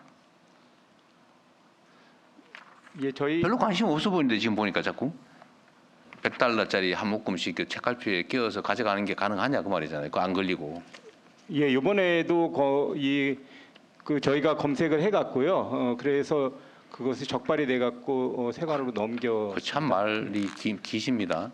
가능하냐 안 하냐 묻는데 자꾸 옆으로 세요. 그건 제가 실무적인 거라서 정확히는 모르겠습니다. 3년씩이나 됐는데 그 업무 파악을 그렇게 정확하게 못하고 계신 것 같은 느낌이 드네요. 이집트의 공항 개발 사업 추진 현황 여기 있는데 현재 사업 진척 정도가 어느 정도예요? 지금 구체적으로 저희하고 이집트 당국하고 계약할 정도의 단계가 아니기 때문에. 저보다도 아는 게 없는 것 같네요. 써져 있는 거 말고는 아는 게 하나도 없네요 보니까. 카이로 공항 됐습니다. 더불어민주당 정청래 대표 측 인사로 꼽히는 문정복, 이성윤 의원이 최고위원 보궐선거에 출마하겠다고 밝혔습니다. 이들은 기자들과 만나 출사표를 던졌으며 조만간 정식 출마 선언도 할 전망입니다. 다음 달 11일 진행되는 최고위원 보궐선거는 이로써 이재명 대통령과 정청래 대표의 이른바 명청 대리전 양상으로 진행될 것으로 보입니다. 국민의힘이 대장동 개발 비리 사건 범죄 수익을 철저히 환수하겠다며 의원 107명 명의로 특별법을 발의했습니다. 특별법에는 법 시행 전 발생한 범죄 수익도 환수할 수 있도록 소급 적용을 명문화하고 상당한 개연성에 있는 재산을 범죄 수익으로 추정할 수 있도록 하는 내용이 담겨 있습니다. 대표 발의한 나 의원은 만약 민주당이 법안을 거부한다면 이재명 대통령이 8천억 도둑질의 순회이자 구분임을 자백하는 꼴이 될 거라며 정부 여당의 협조를 촉구했습니다. 이번 법무부 인사에서 사실상 강등됐다는 평가가 나오는 정유미 법무연수원 연구위원이 법무부 장관을 상대로 소송을 냈습니다. 정 연구위원은 오늘 오후 서울행정법원에 인사명령 처분 취소 소송과 집행정지 신청을 제기했습니다. 법무부는 어제 검찰 고위 간부 인사를 통해 정 연구위원을 대검 검사급 보직에서 고검 검사급 보직인 대전고검 검사로 전보했습니다. 이에 정 연구위원은 규정에 어긋난다고 주장하며 윗선의 수사 지휘를 비판했다는 이유로 인사에서 강등되는 선례를 남기면 안 된다고 반발했습니다. 국립중앙박물관이 K컬처 열풍의 상징적인 공간이 되면서 올해 연간 관람객 600만 명을 돌파했습니다. 높아진 위상만큼 유료화 전환 논쟁도 뜨거운데요. 단순한 찬반 토론을 넘어 관련 제도 정비부터 탄탄히 해둬야 한다는 지적이 나옵니다. 송재인 기자가 보도합니다. 열렬한 환호 속에 보안 검색대를 통과하는 가족. 올해 600만 번째로 국립중앙박물관에 입장한 관람객입니다. 문화의 힘을 본다고 하면은 국립중앙박물관을 봐야 되지 않나 생각이 됩니다. 다음에는 막내랑 또 같이 한번 오겠습니다. 600만 1번째의 주인공이 된 건 덴마크 출신 남성. 한국인 아내와 결혼한 뒤 처음 이곳을 찾았습니다. I come from Denmark and we only 6 million people in Denmark, so this is a lot to me. K컬처의 상징이 된 국립중앙박물관은 이로써 관람객 기준 세계 4위권 박물관으로 도약했습니다. 600만이 넘음으로 해가지고 메트로폴리탄 뮤지엄을 앞서게 됐습니다. 박수. (80년) 박물관 역사상 첫 600만 기록을 쓰면서 높아진 위상에 걸맞게 이제는 입장료를 받자는 제안을 두고도 논의가 한층 깊어졌습니다. 유료화에 공감해온 유 관장은 우선 내년 예약제부터 도입해 구체적인 관람객 정보를 파악하기로 했는데, 최근 학계 토론회에서는 근본적인 체계 개편까지 아우르는 열띤 토론이 3시간 넘게 진행됐습니다. 입장료를 낼 때 관람객 스스로도 문화유산 보존에 이바지한다는 만족감이 커질 수 있다는 찬성 의견과 지금 같은 국중박 흥행 시대가 계속될지 보장하긴 어렵다는 신중론이 맞섰지만, 우선적인 제도 정비가 유료화의 대전제라는 데는 큰 이견이 없던 겁니다. 추가로 입장료를 걷어도 국고로 환수돼 박물관이 직접 서비스 향상에 활용하기는 어려운 현행 체계부터 개선해야 한다고 목소리를 높였습니다. 여기에 국립중앙박물관과는 상황이 딴판인 지방 국립박물관들이 받을 영향도 함께 고민해야 한다는 지적이 나옵니다. YTN 송재입니다. 정류장에 들어온 이 버스, 당장이라도 선물 꾸러미를 든 산타 할아버지를 만날 수 있을 것 같죠? 이게 9년째 부산의 명물이었던 이 산타 버스인데요. 올해는 더 이상 이 버스를 볼 수 없게 됐다고 합니다. 어떤 내용인지 함께 보시죠. 차량 안팎을 크리스마스 장식으로 가득 채운 이 버스. 부산의 한 버스기사가 승객들에게 연말 분위기를 전한다며 2006년부터 버스 내부를 꾸민 게 시작이었는데요. 평범한 시내버스가 이렇게 매년 입소문을 타며 부산의 겨울 명물이 된 겁니다. 특히 눈도 잘 내리지 않는 부산이라 이렇게 산타버스 운행을 시작하는 연말엔 새벽부터 아이 있는 가족들이 연말 분위기를 느끼러 차고지에서부터 첫 운행을 기다릴 만큼이나 인기였습니다. 그런데 올해는 이 산타버스를 아예 볼 수 없게 됐습니다. 지난 7일 버스의 내부 장식이 화재 위험이 될 수 있다는 민원이 부산시에 접수됐고, 이에 부산시가 버스회사에 장식 철거 공문을 보냈기 때문인데요. 해당 버스를 매년 꾸며오던 기사는 이렇게 SNS에 철거 사진과 함께 아이들이 이 버스 타려고 많이 기다렸을 텐데 많이 아쉽고 미안하다는 말을 남겼습니다. 이 산타버스의 중단 소식을 접한 누리꾼들, 안전을 우려한 민원이 이해된다는 반응보다는 이렇게 아쉬움이 좀 더 큰 반응이었는데요. 내년에는 다시 동심과 안전을 모두 사로잡을 산타버스를 만날 수 있을까요? 다음 소식입니다. 싱크대 위에서 누군가 믿기지 않을 정도로 큰 전복을 손질하는 것 같은데요. 전복이 아니라 전복 모양의 쿠션입니다. 완도군에 고향 사랑 기부를 하고 답례품으로 받는 전복 미니 쿠션과 키링인데요. 전복 껍데기에 맺힌 물방울의 반짝임, 딱의 질감, 또 몸통의 얼룩무늬와 외투막까지 디테일이 살아있습니다. 제품 소개 문구에도 처음 보면 살짝 놀란다는 말이 들어있을 정도로 언뜻 보면 진짜 전복과 구분이 어려울 수준이죠. 앞서 말씀드린 이 고향 사랑 기부 제도 들어본 분도 계실 텐데요. 본인 주민등록상 거주지를 제외한 모든 지자체에 기부할 수 있고요. 연간 한도는 2천만 원, 세액공제와 함께 지자체가 보내주는 지역 특산품도 선물로 받게 됩니다. 이 전복 쿠션을 본 누리꾼들의 반응도 뜨겁습니다. 신경 많이 쓴 답례품 같다. 너무 리얼해서 웃기고 재밌다. 근데 비린내가 날 것처럼 생겼다. 또 받아봤는데 생각보다 더 리얼해서 어이가 없다는 등 유쾌한 댓글도 많았습니다.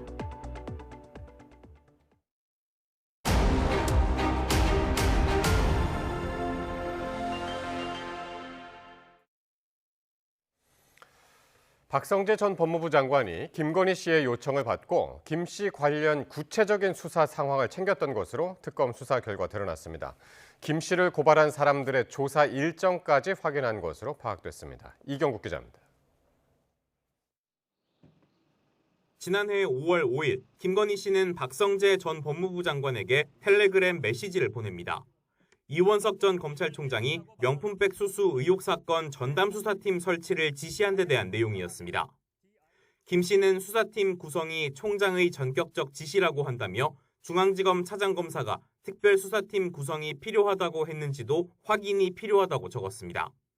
자신의 사건을 담당할 수사팀의 구성 경위를 파악해달라고 청탁한 겁니다. 박 전 장관은 이후 법무부 검찰국 과장에게 진행 상황을 보고하라고 지시했고 같은 날 밤 9시 50분쯤 실제 텔레그램을 통해 보고가 이루어졌습니다. 보고에는 3건의 김씨 고발 사건을 중앙지검이 수사하고 있다는 내용은 물론 고발인 측이 나흘 뒤에 잡혀있던 조사를 연기해달라고 요청한 사실까지 포함됐습니다. 이로부터 8일 뒤엔 김씨 사건을 수사하던 중앙지검 수뇌부 등에 대한 물갈이 인사가 단행됐는데 이원석 전 총장은 강한 불만을 드러냈습니다. 어제 검찰 인사 있었는데 총장님과 충분히 사전 조율 거친 게 맞습니까? 비슷한 시기 윤 전 대통령 부부는 박 전 장관에게 이 전 총장에게 용퇴를 요구했지만 이를 거부했다는 내용의 메시지도 보낸 것으로 파악됐습니다. 같은 달 김주현 전 민정수석은 박 전 장관에게 인사 실력이 훌륭해 말끔히 잘 된 것 같다는 메시지도 보냈습니다. 박 전 장관이 지난해 11월 정권에 부담이 될 수 있는 명태균 씨 사건 수사 상황을 보고받은 사실도 확인됐습니다. 김영선 전 의원과 명 씨 조사 내용의 요지, 변호인의 이름까지 박 전 장관에게 보고됐습니다.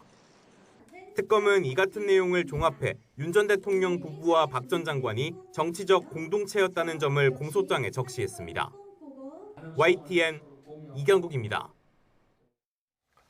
내란 특검이 12.3 비상계엄 선포 당일 윤석열 전 대통령이 박성재 전 법무부 장관에게 합동수사본부 검사 파견 등을 직접 지시한 것으로 파악했습니다.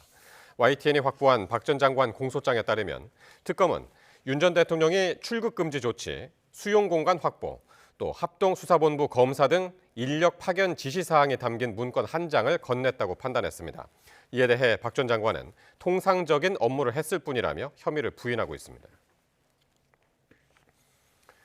통일교 의혹을 수사하는 경찰청 특별전담수사팀은 전재수 전 해양수산부 장관과 임종성 전 민주당 의원, 김규환 전 미래통합당 의원을 피의자로 입건했습니다.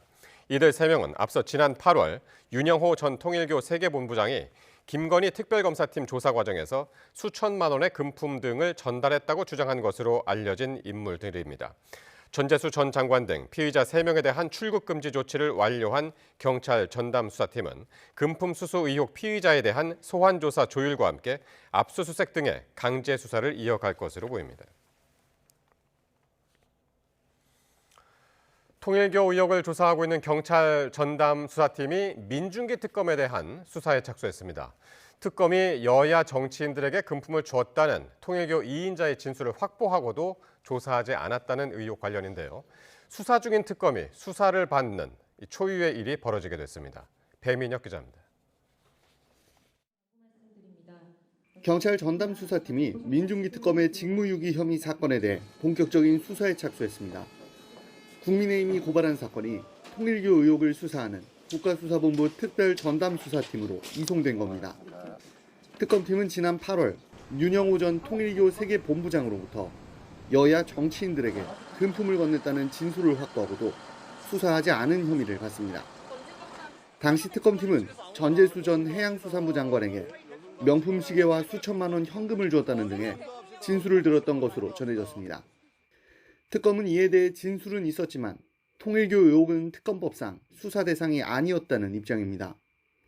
편파 수사 논란에도 유감을 표했는데 법조계를 중심으로 선별적 수사라는 비판은 여전합니다. 우호적인 기사를 대가로 돈을 건넨 조영탁 IMS 모빌리티 대표 사건이나 양평고속도로 의혹 관련 국토부 서기관의 뇌물수수 사건도 윤 전 대통령 부부와 직접 관련은 없었기 때문입니다. 특히 공소시효가 얼마 남지도 않을 수 있는 사건을 관련 진술 넉 달 만에 경찰에 넘긴 것 역시 문제라는 지적이 나옵니다. 특검은 자기가 굳이 수사할 필요는 없고 인지를 했으면 넘기기만 하면 되는 건데 그거를 그냥 단지 묻어주려고 했다면 그거는 이제 직무유기가 될 수도 있고. 특검이 수사 종료 시점에 한꺼번에 사건을 넘기는 게 원칙이라며 재차 반박하고 나선 가운데 경찰 수사 과정에서 의혹의 실체가 드러날 수 있을지 주목됩니다. YTN 배민혁입니다. 한미 간 북핵 억제 방안을 논의하는 핵협의그룹 회의가 이재명 정부 들어 처음으로 열렸습니다. 양국은 한반도 핵 억제 태세를 지속해서 강화하기로 뜻을 모았는데 북한을 직접 언급하지는 않았습니다. 나혜인 기자입니다. 북핵 위협에 대응하기 위한 한미 확장 억제 협의체 핵협의그룹 5차 회의가 미국 워싱턴 DC에서 열렸습니다. 지난 1월 4차 회의 이후 11개월 만이자 이재명 정부와 트럼프 2기 행정부 출범 이후 처음입니다. 양국은 핵협의그룹이 한반도의 잠재적 핵 유사시 상황에서 한미동맹의 의사결정 협력을 강화하는 지속적인 협의체란 점에 공감했습니다. 미국은 핵을 포함한 모든 군사력을 활용해 우리나라에 확장 억제를 제공한다는 공약을 재확인했습니다. 2023년 윤석열 전 대통령과 바이든 전 미국 대통령의 워싱턴 선언에 따라 출범한 핵협의그룹 활동을 계속 진전시켜 나가기로 합의한 겁니다. 한미는 미국의 핵 전력과 우리 재래식 전력을 통합 운용하는 공동연습을 포함해 핵 억제 태세를 강화하기 위한 세부 전략을 논의했습니다. 특히 우리 군은 한반도 재래식 방위를 주도해 나가겠다는 뜻을 처음으로 공동성명에 명시했습니다. 임기 내 전시작전권을 전환하려는 이재명 정부와 동맹의 역할 확대를 바라는 미국 측 의지가 맞아떨어진 것으로 해석됩니다. 대한민국이 한반도 안보에 있어 보다 주도적인 역할을 해 나갈 수 있도록 국방 역량을 지속적으로 강화해 나가겠다는 의지를 강조하고 다만 지난 회의 때처럼 유사시 북한 정권 종말을 언급하거나 미국 전략자산의 한반도 전개를 명시한 문구는 양국 공동성명에 담기지 않았습니다. 북한은 한미 핵협의그룹을 대북 적대 정책으로 규정하고 강하게 반발해왔는데 대화 재개를 염두에 두고 수위를 조절한 거로 보입니다. YTN9입니다. 조현 외교부 장관은 한국이 핵 추진 잠수함을 보유하지 못하면 핵 무장 여론이 높아질 수 있다며 보유 필요성을 강조했습니다. 조 장관은 한국국제정치학회 총회 기조연설에서 북한이 핵, 미사일 능력을 계속 고도화하는 상황에서 우리는 재래식 무기를 탑재하는 핵 추진 잠수함을 통해 남북 간 핵, 재래식 전력 균형을 유지해야 한다고 밝혔습니다. 그러면서 이러한 능력을 보유하지 못해 균형이 깨질 경우 오히려 국내 핵무장 여론이 더욱 커질 가능성을 염두에 둬야 한다고 말했습니다. 지난 8일 규모 7.5의 강진이 발생했던 일본 아오모리현 앞바다에서 또다시 규모 6.9의 지진이 났습니다. 후발 지진 주의보가 내려진 가운데 같은 장소에서 또 지진이 발생하면서 대지진 우려가 한층 커지고 있습니다. 도쿄에서 YTN 김세호 기자입니다.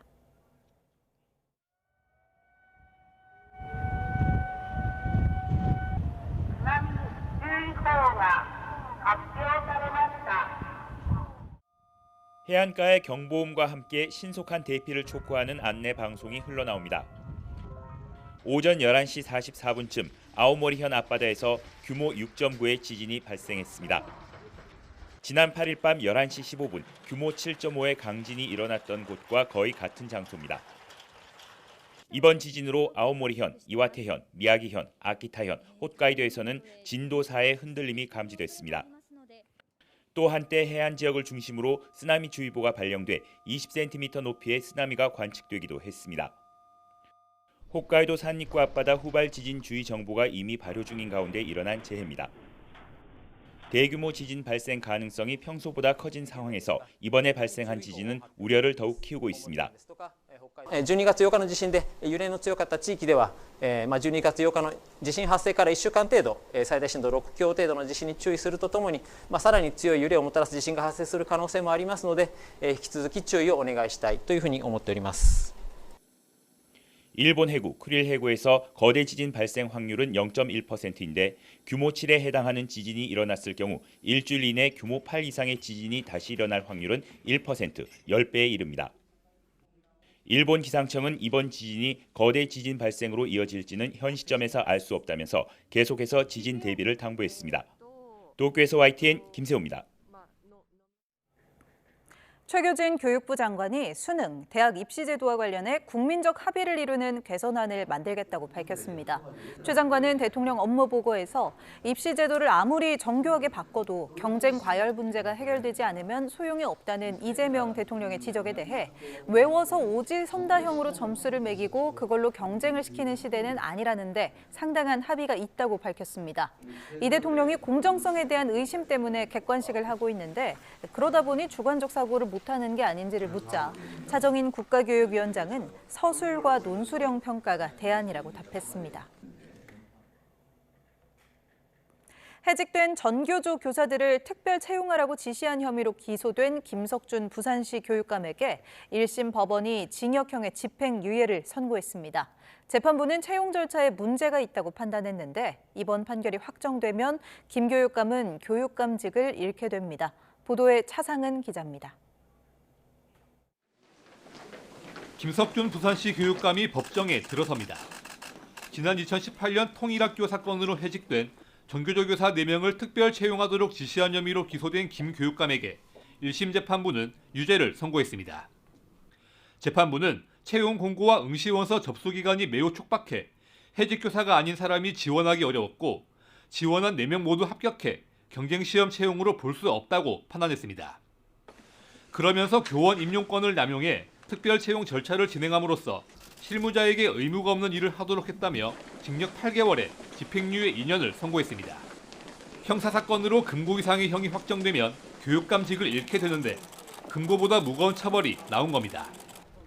결심 공판에서 특혜 채용이 아니라며 혐의를 부인한 김 교육감은 선고 직후에도 억울함을 호소하며 항소하겠다고 밝혔습니다. 항소심에서 이 점을 가지고 분명히 다시 억울함을 밝히도록 하겠습니다. 내년 지방선거 출마하실 계획이신가요? 아직 그까지는 생각 안 해봤습니다. 특별 채용된 교사들은 전교조 부산지부의 통일학교를 개설하고 김일성을 찬양하는 현대조선 역사를 강의했다가 국가보안법 위반죄로 징역형의 집행유예를 선고받아 지난 2009년 해임됐습니다. 비슷한 사건으로 재판에 넘겨졌던 조희연 전 서울시 교육감은 징역형의 집행유예를 선고한 판결이 지난해 대법원에서 확정됐습니다. YTN 최상입니다. 쿠팡의 대규모 개인정보 유출 사태 이후 무단 결제나 스미싱 피해 우려가 커지고 있습니다.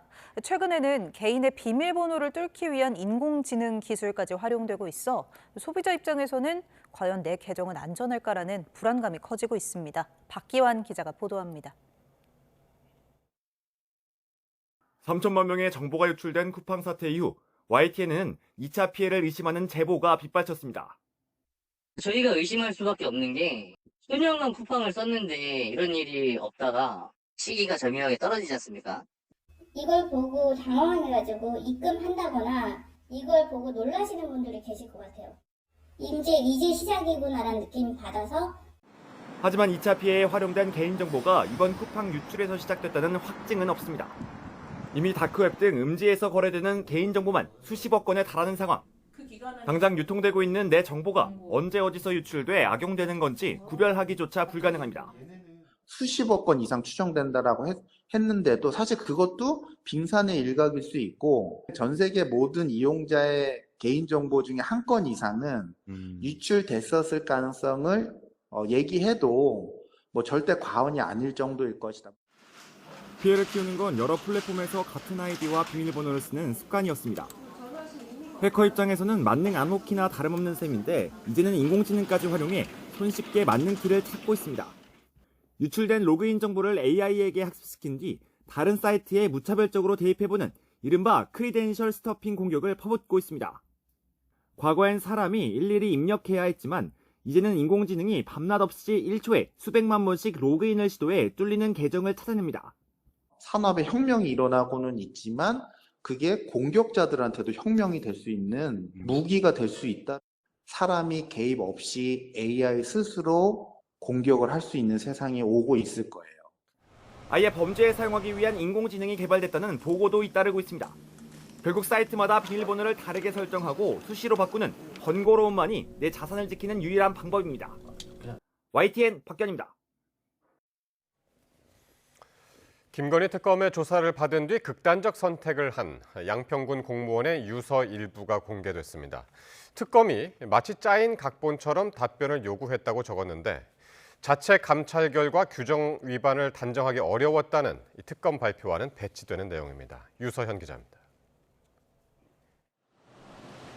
김건희 특검에서 조사받은 뒤 스스로 목숨을 끊은 양평군청 공무원 정모 씨의 자필 유서 일부가 공개됐습니다.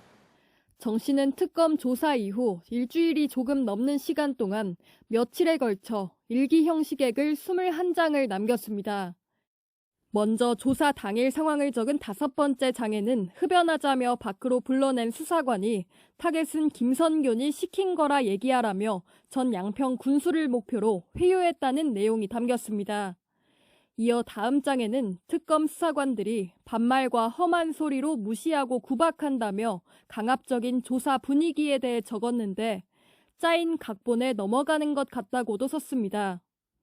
조사 나흘 뒤 심경을 적은 부분에는 사실이 아닌데 진술한 게 죽도록 싫다며 절망감도 드러냈습니다. 정 씨는 조사 일주일 만인 지난 10월 9일에는 벗어날 수 없는 것 같다는 말을 마지막으로 남겼습니다. 정 씨의 수사 과정에 대해 직권 조사를 진행한 인권위는 직권 남용 사실이 인정된다며 일부 수사관을 고발한 상태입니다. 반면 해당 특검팀 수사관들은 혐의를 부인하고 있는 것으로 알려졌는데 앞서 자체 감찰을 진행한 특검 역시 강압적 언행 금지 규정을 위반했다고 단정하긴 어려웠다고 발표했습니다. 별도 진상조사위원회를 구성한 전국 공무원 노조는 다음 달 조사 결과 발표와 함께 유족 뜻에 따라 정 씨의 명예 회복을 위한 공무상 순직 신청을 하겠다는 계획입니다. YTN 유서연입니다.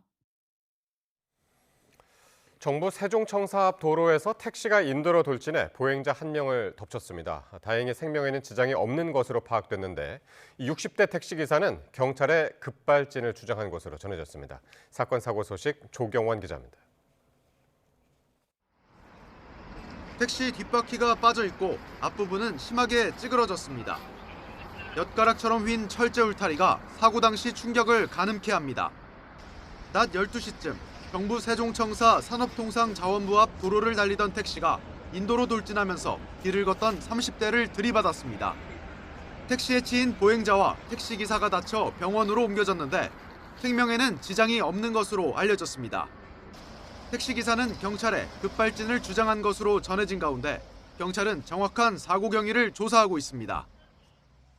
경기 김포시 수도권 제1순환고속도로 김포나들목 부근에서는 차량 넉 대가 잇따라 부딪히는 사고가 났습니다. 운전자 3명이 다쳐 병원으로 옮겨졌고 사고 수습 여파로 2개 차로가 통제돼 출근길 2시간 가까이 정체가 빚어졌습니다. 경찰은 첫 추돌 사고를 낸 뒤 현장을 이탈한 화물차 운전자를 상대로 정확한 경위를 조사하고 입건을 검토한다는 방침입니다.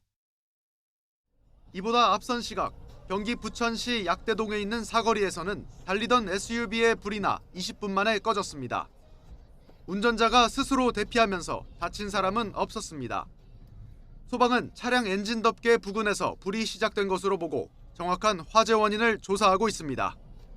YTN 조경원입니다. 지난 9월 전북 군산에서 극단적 선택을 시도하는 친구를 구하려 바다로 뛰어들었다가 목숨을 잃은 18살 고 문찬혁 군이 의사자로 인정됐습니다. 의사자 가운데는 지난 8월 강원 양양군 해수욕장에서 스노클링 하다가 물에 빠진 남성을 구하려 자신의 구명조끼를 건네준 뒤 파도에 휩쓸려 숨진 28살 여성 성지은 씨도 포함됐습니다. 또 2022년 4월 경기 김포 배수펌프장에서 시설 점검 직원이 추락하자 한강에 들어가 구조한 뒤 숨진 64살 고명호 씨도 명단에 올랐습니다. 오늘 오후 4시 40분쯤 서귀포 남서쪽 33km 해상에서 시에라리온 선적 8,000톤급 상선에서 선원 5명이 해상으로 추락했다는 신고가 해경에 접수됐습니다. 이들은 구명벌에 타고 있었고 출동한 해경 헬기가 모두 구조했습니다. 해경은 상선이 사고를 당하지 않은 상황에서 이들이 바다로 뛰어내린 이유 등을 조사할 계획입니다.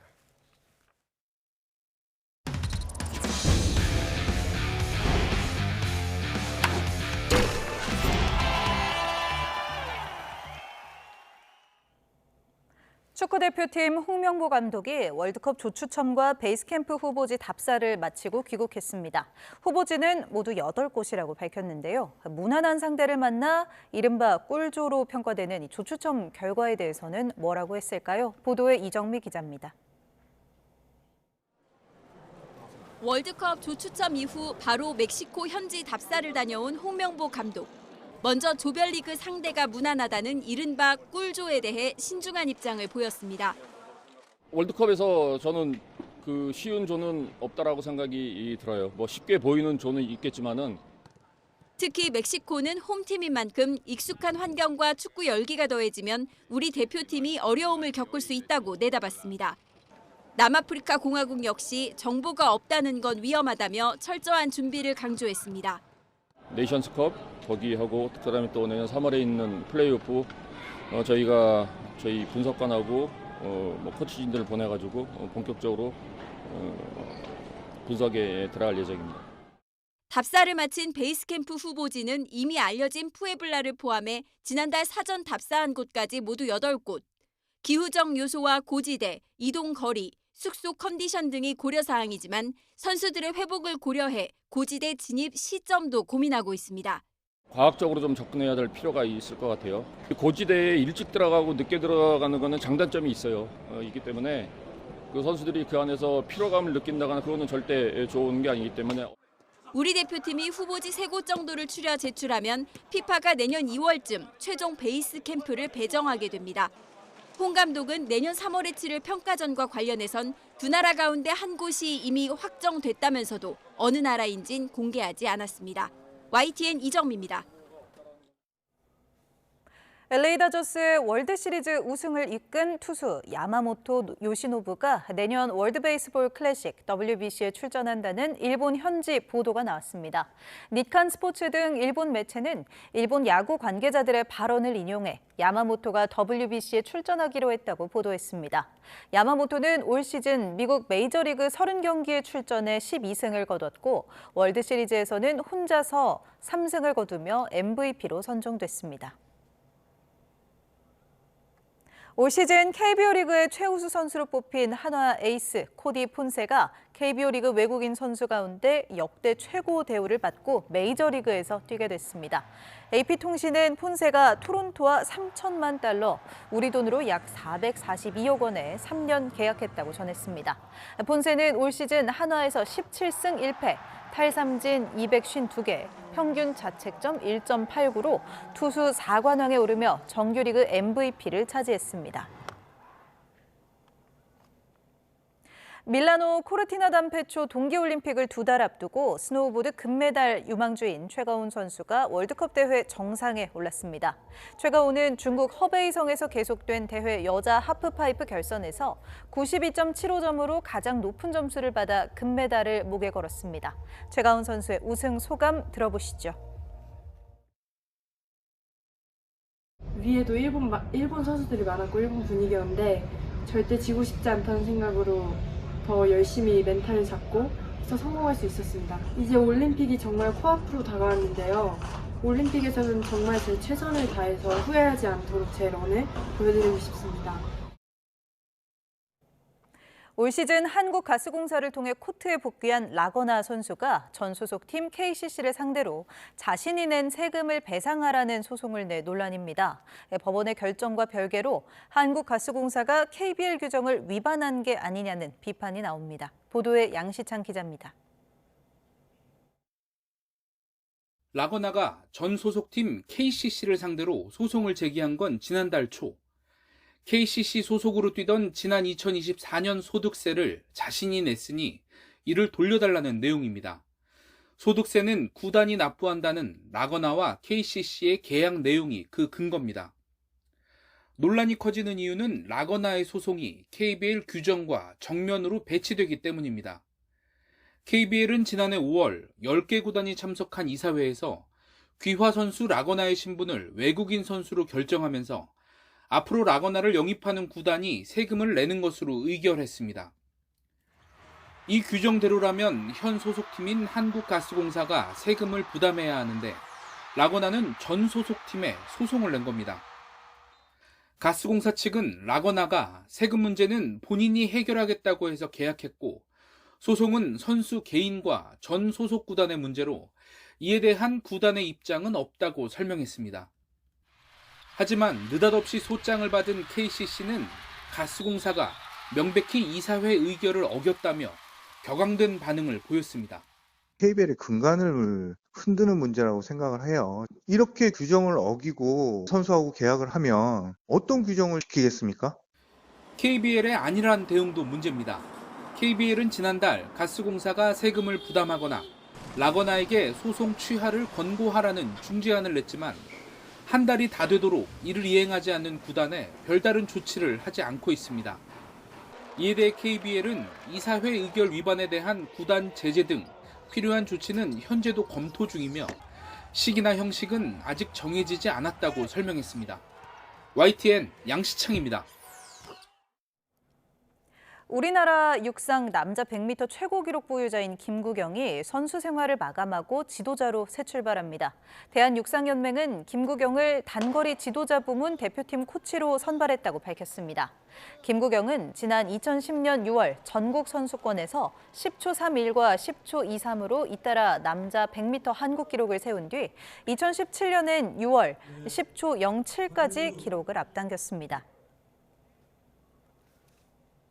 세계 유일의 핀란드 산타 마을 공인 산타가 한국에 왔습니다. 오늘 입국한 핀란드 공인 산타는 내일부터 사흘 동안 YTN 서울타워에서 시민들과 만나 크리스마스의 기쁨을 나눌 예정입니다. 산타와의 만남은 내일과 모레는 낮 12시부터 저녁 8시까지, 또 14일에는 오전 11시부터 오후 6시까지 진행됩니다.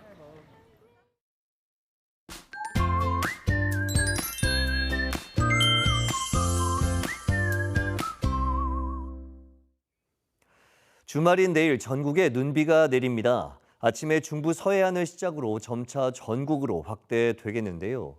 밤까지 이어지면서 강원도에 15cm 이상, 경기도와 충북, 제주 산간에 10cm 안팎, 서울과 경북 북부에도 최고 7cm의 많은 눈이 쏟아지겠고 특히 늦은 오후부터 시간당 1에서 3cm의 강한 눈이 집중되겠습니다. 눈의 양도 많지만 눈 자체도 무거운 습설입니다. 축사나 비닐하우스가 무너질 가능성이 높은 만큼 많이 쌓이기 전에 미리 치워주시기 바랍니다. 내일 아침 기온은 서울 2도, 대전 1도, 대구 0도로 오늘보다 1도에서 6도가량 높아 추위가 덜하겠습니다. 낮 기온은 서울 3도, 광주 11도, 부산 14도로 비가 일찍 시작되는 중서부를 중심으로는 오늘보다 2도에서 4도가량 낮아지겠고 다른 지역은 2도에서 4도가량 높아지겠습니다. 충청과 호남, 제주도를 중심으로는 휴일인 모레도 비나 눈이 내릴 전망입니다. 날씨 정보였습니다. 금요일 뉴스나이트 마치겠습니다. 시청해주신 여러분 고맙습니다.